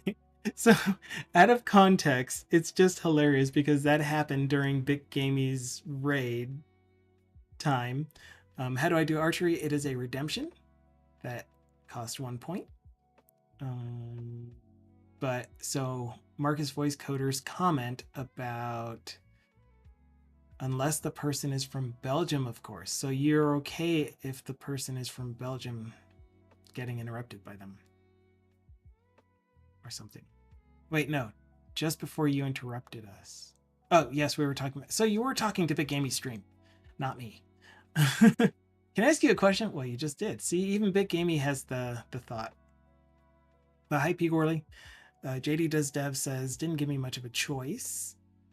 Yeah, exactly. That's the other thing. You're taking away my ability to say no because you already asked me a question. And if I respond to it, then even if it's a no, then I have given you my permission to ask me a question because you just did. Oh my gosh. Consent is must be explicit here. SSC. Clint says, skinny dipping in a sea of Lee.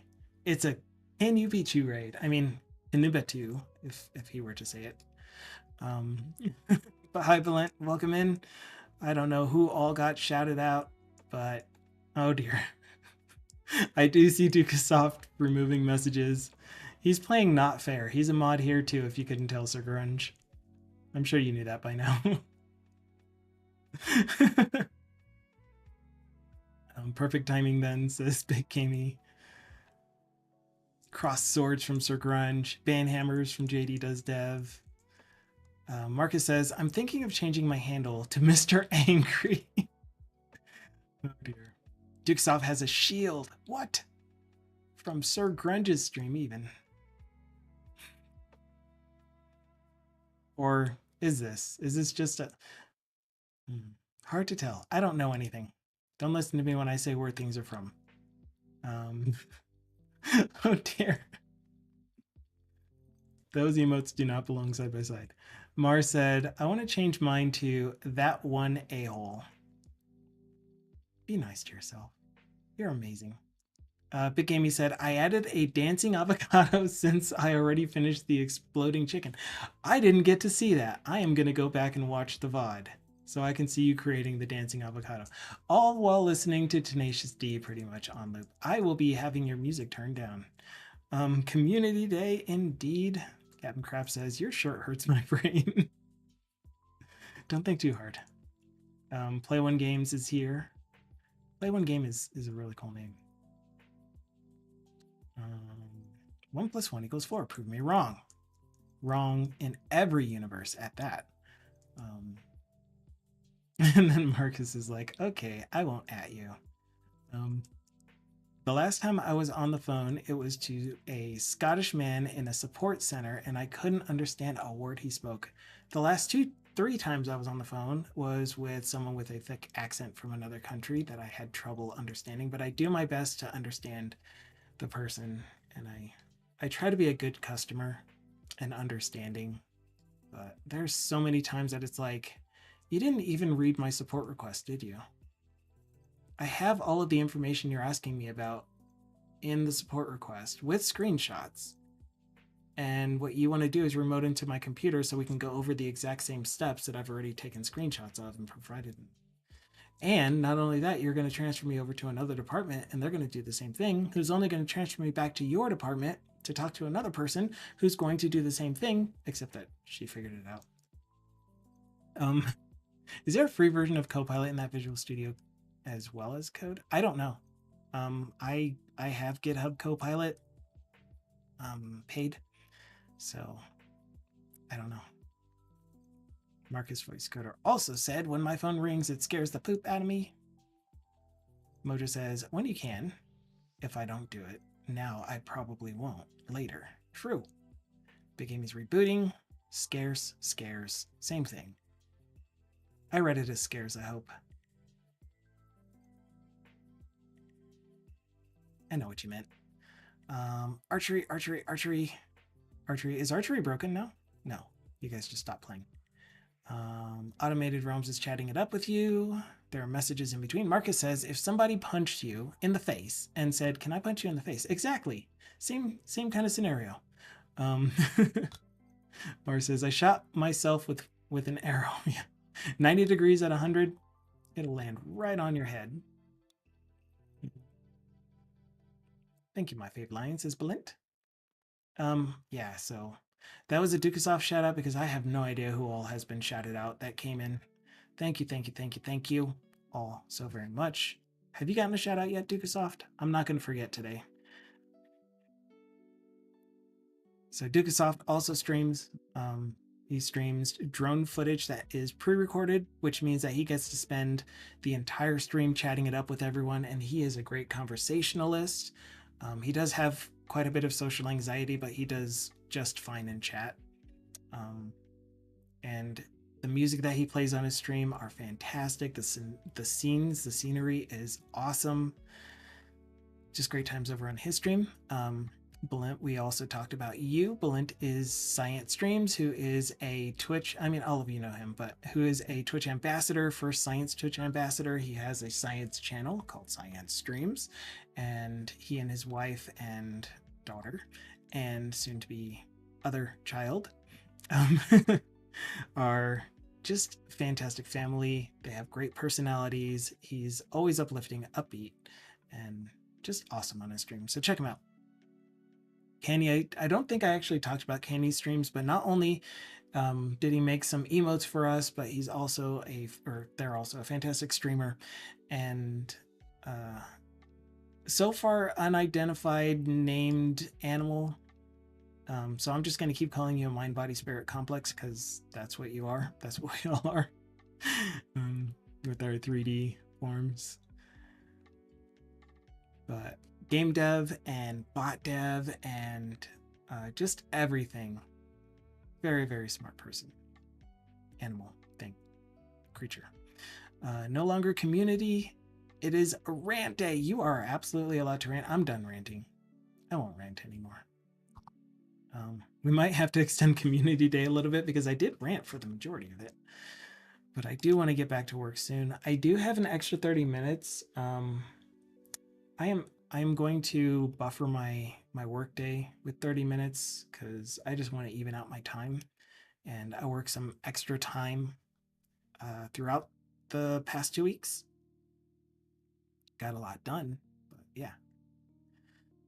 Okay, Marcus says, I might start streaming once I get this decent broadband. I hope your internet does get better. I really do enjoy your streams, or screaming. I really do enjoy your streams when you're able to stream. It's so cool watching you work using Talon, I think you said you use, with Visual Studio, and just watching your workflow is amazing.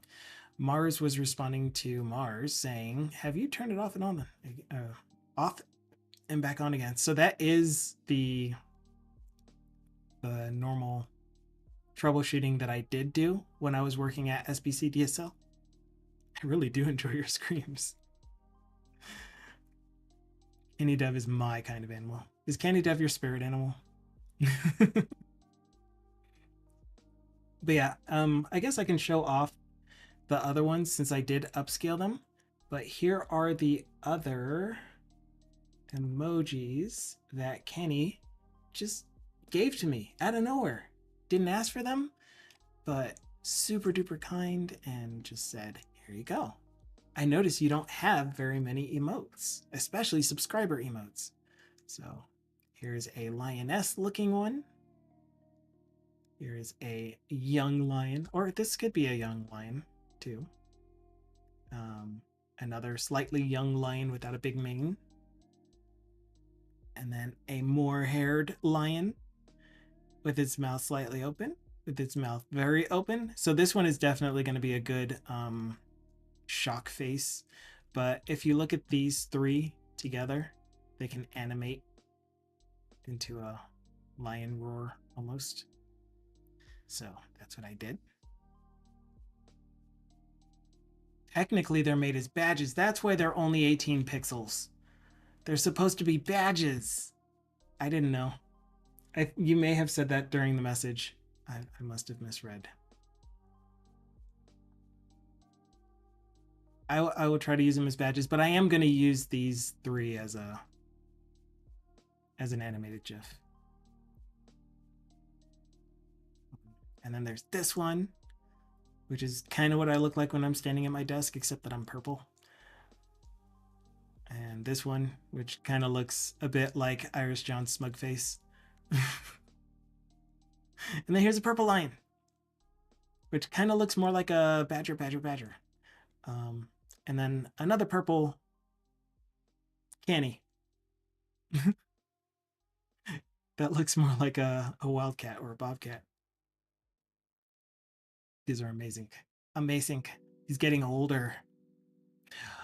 I get it. Okay, so 1 month subscriber, 3 month subscriber, 12-month subscriber. And he got old. And this is like a million-year subscriber. Okay, I'll learn how to use them. I promise. You did kind of say use them how you want, or don't.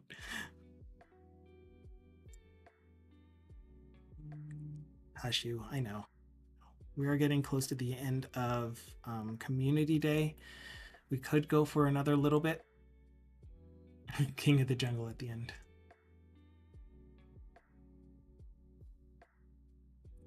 I don't like the color from the top right line.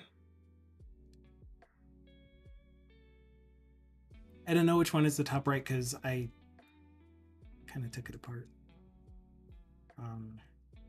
The one that's facing right? Oh, on my stream, that one up there. You were using that color. Do you have a purple? Yes. This one.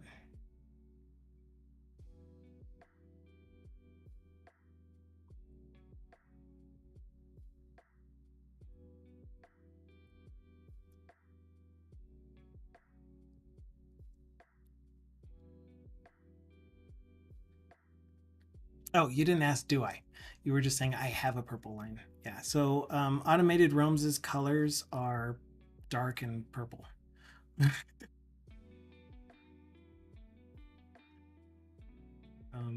This is my color scheme, my color palette.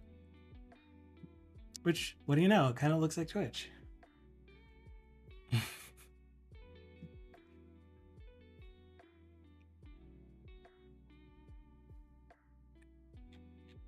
I had that color scheme before. Actually, it's kind of K-State colors, my alma mater, even though I'm not super into collegiate situation stuff, but I did love the color scheme for my alma mater.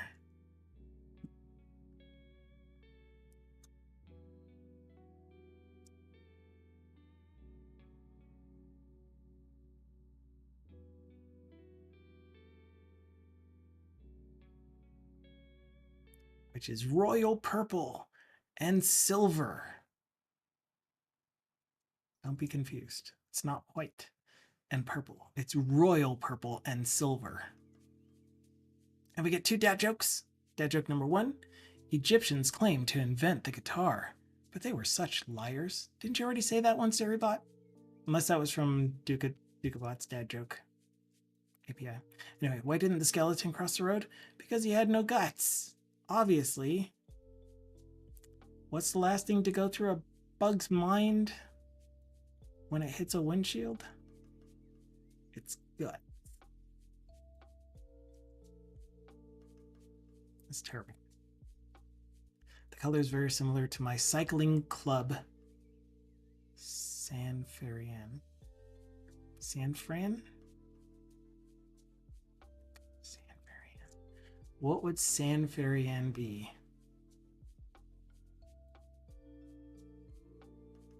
Oh, no, it's the name of your cycling club. It wasn't a mistake. Nice. So you have a cycling club called Sanfarian. That's a really cool.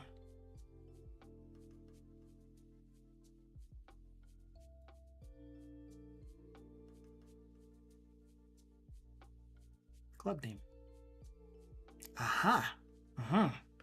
Yeah, you get the yellows, and I still haven't decided on an accent color like this. It would probably be some kind of orange. I don't know that I would do yellow, but I also just prefer it. Are you in here? Are you in this image somewhere? I don't know what you look like. Is this you? I don't know what you look like without your helmet on.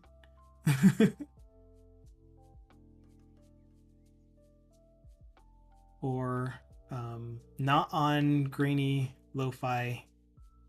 There's over 500 others in this club. Yeah, you're in this picture then. Chances are you're in this picture.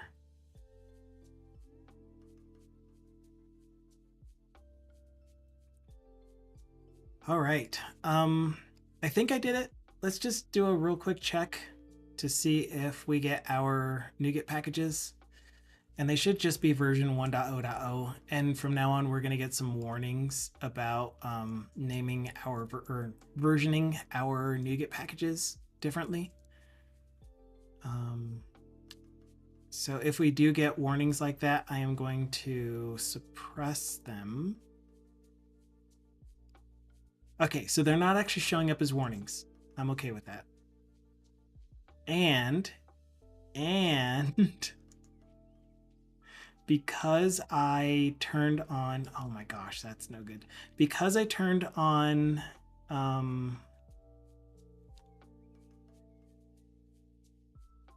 wait, what?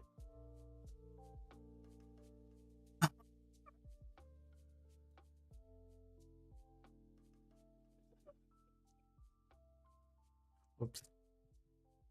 Anyway, because I turned on the document thingy, because I turned generate document file on, turned on it on, there will be some extra warnings for public or protected properties and fields that I didn't write comments for. What are you angry at? Why are you angry? Why must you be so angry all the time?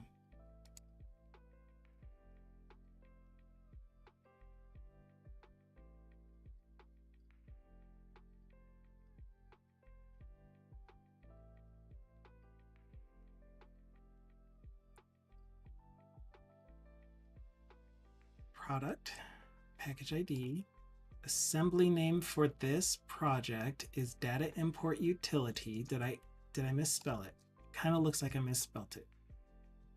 I did not misspell it. So root namespace and assembly namespace are good. And then data import util. That's what happened. See me being super careful. Anyway, TBD said, for reference, I'm mad at my boss 40 minutes later and I never got the call back. Got the quick call. And I'm not around next Friday. Marcus says, I want to ask Copilot a question and it reply very angry. Is Copilot free in Visual Studio?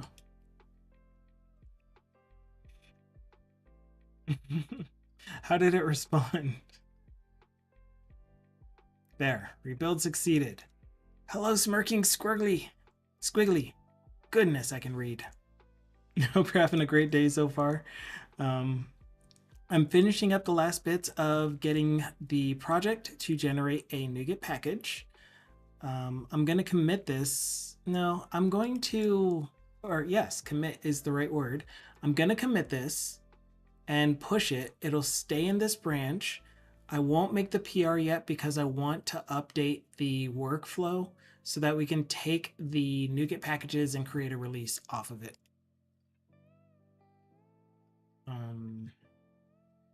Added NuGet configurations. For those of you that do create NuGet packages yourself, do you use NuGet config or NuSpec? For those of you that do this, do you use NuGet config, period? That's a good question. Who uses NuGet config and who just relies on their CS proj files? And the configurations in Visual Studio. Like every developer on your team must configure their package sources. But I meant who uses a NuSpec file to describe their output new NuGet package. All right. Where are we? Mojo says to Marcus, just make it a quick question. That's terrible. Zaid says, Copilot should be free now in Visual Studio. You should ask Copilot if it is okay to ask it a question first, just to save time. And then Dukasov says, free-ish. You can ask it unlimited of times, I believe. Ask Copilot, quick question. Why do developers make good partners? Answer, because they are not afraid to commit, says Marcus. Oh dear. Oh dear. I didn't know you had dad jokes, Marcus. Goodness. Commit often to make more partners.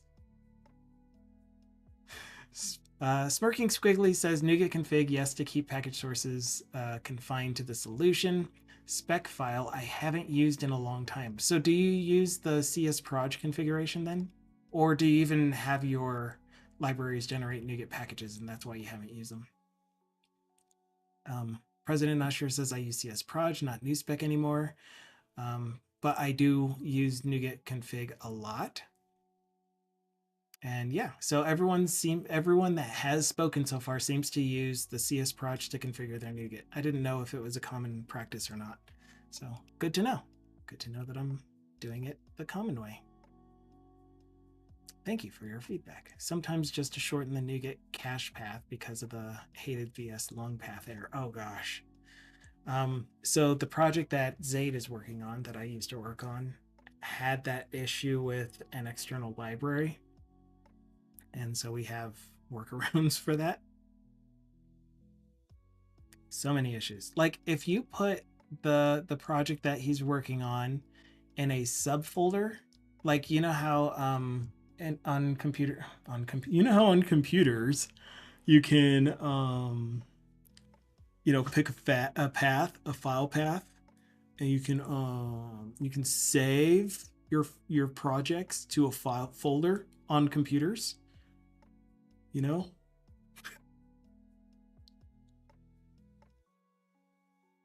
what even? Where did that come from? Anyway, so you know how default installations of Visual Studio will default to using your user profile repos, documents repos folder, right? Or maybe it's source repos, my bad. So anyway, if you clone the repo that he's working on in the default path, it will have a file link there.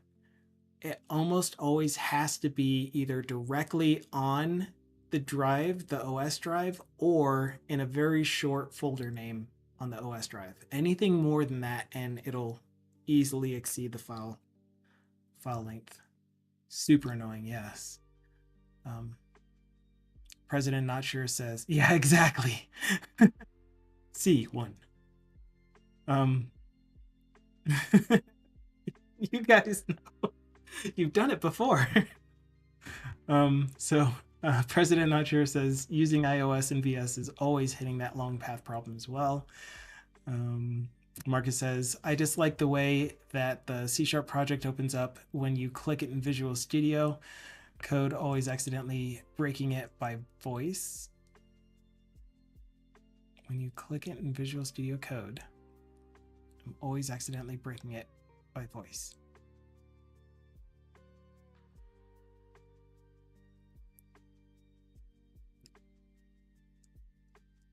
So when you open a CS Proj in Visual Studio Code, it adds text. Oh man. Oh man.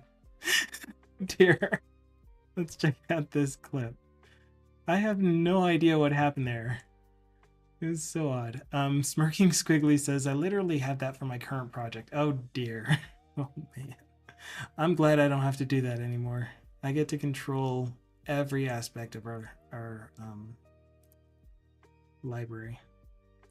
The joys of being a solo developer. Gosh, I can't find Firefox. That's what I'm looking for. Yeah, I mean, that makes sense though. CS or CR would make perfect sense. Okay, here is the clip that Zaid made. You know how on computers you can, pick a path, a file path, and you can save your projects to a file folder on computers. You know, that's his real voice. Oh man, I don't know if I could talk like that for first, but oh my gosh, I don't know where that came from. Okay, I need to commit this. Add a NuGet configuration. The end. That's all we did. I am committing and pushing because I'm not doing any other changes at the moment. We're stopping with this for now. But what I will do is on the next time that we're working on this, which might be during Community Day stream next Friday. But again, I want to plan my community days. Oh dear. Nope. Why did I do that? Okay, I want to plan my community days so that I am making sure that I pay attention to you guys more than the project I'm working on. Like, not too long ago, I was doing work stuff and not paying as much attention to chat as I want to on community days. So I'm trying to do a better job at that. So I'll do that. However, at the same time, anytime between now and then, any of you are welcome to do PRs against this for improvements to it if you figure out how it works. Did I ever actually show what it actually does? I don't remember doing that. Automated Realms LLC.github.io. So again, this is intended so that if you use this library, you have built-in components that you could use, or just the core library by itself. You could make the components yourself, hook everything up yourself. But you pick a file, drag it in. Oh, that's what happened. Yeah, we need to fix this issue. Okay. That'll be an easy one to fix. For now, let me show you the lab data, the one that I'm working on for my work product. Yeah, Scott, I will, because of Scott, I know how to fix that easily. But hi, Scott. So this is how I'm using it currently. We are receiving files from a lab. I'm reading in those files, and I need to transform them to look like this kind of data structure. And so here are some the fields that we imported from the file that were read in from the file. And I can choose how exactly to map them from one to the other. We have various things that we can do during the mapping process, such as in mapping, more mapping everywhere. Anytime we see SO, we want it to map to the string S. We want it to output S. And so that's what we get back for this field in particular. Unit of measure, we'll say measurement unit or something like that. UOM. UOM. Here it is. But I want to inspect it. And if it says UGG, I don't want it to actually say UGG. I want it to say something like micrograms per liter, UG per L. even though I don't think that that's what it means. But still, you can see that I can create a whole bunch of rules for how to map from our imported data to our output column or output property for our C# type. And another thing that you could do is tell it that you always want it to be a, oops, not this one. Copy. You always want it to be the very best. Why do I keep picking that? You always want it to be a specific value. So in this case, we want it to always print out AR for the lab. And so we still do get our validation happening, even though we're providing a constant value for this column, which requires some kind of input in order to know that it's violating the rule that's done in data annotations for this object. But once you're done with all of the mappings, you can save it as a template. If you do save it as a template, you can recall that template, and it'll recall all of the rules that you have already established. You can preview what the output looks like, and that's as far, or I'm sorry, the template stuff is not part of the core library. That's because I have a database backing. But what is part of the core library is being able to preview what the output looks like. The two tables scroll together because they are related to each other. This is the imported data on the left, and this is the converted object on the right, the mapped object on the right, or list of objects on the right. So you can see how each of those goes. But for the lab data import, the reason that we are using this is because we're taking these, converting them to this object type so that we can upload the data into the database and then perform a whole bunch of record checks on it and make sure that the data is valid that's coming in, dump it to its final storage location. So that's what you're going to see me doing on my regular stream coming up here in about 15 minutes. In the meantime, we saw a shout out for Bardaki earlier, and the reason I didn't shout him out right away was because I didn't remember to, but was because we are going to right over there, and you'll be able to see his content for yourself. So Bardaki is a Unity game developer working on a game called The Unwanted War, which used to be called The Unwanted War. Until he fixed a spelling mistake. And then I'm going to take about 15 minutes, or a little less than 15 minutes, to set up the regular workday stream, and then I'll be back on. So I do that separate from a community day stream because these videos do get posted to YouTube after the stream, and I don't want to have to manually break them up, my community day stream versus my workday stream. So this will automatically split them up for me. But yeah, that's going to be it for Community Day. Thank you all so much for the conversations. It did turn into a little bit of a rant stream, but I hope you had fun. I had fun talking with you guys. Feel free to join us again for another Community Day stream next week, Friday. I have them every Friday at 10:30 a.m. Mountain Daylight Time, Mountain Standard Time currently, UTC -7. And my regular workday streams are Monday, Wednesday, and Friday at 10:30 or 9:30 a.m. Mountain Standard Time, UTC -7. Raid Bardaki.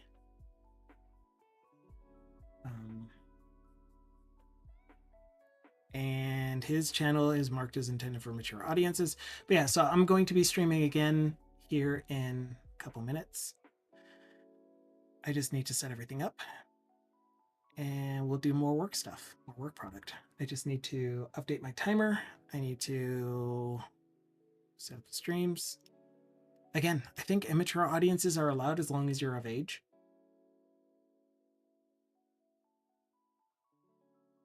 Okay, but that's it.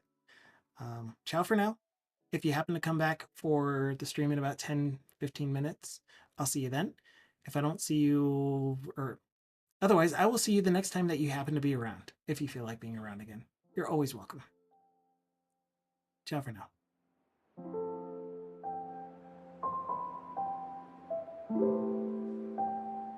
This is really tiring. If it was real, at least. But this is just AR. It's not really my hand.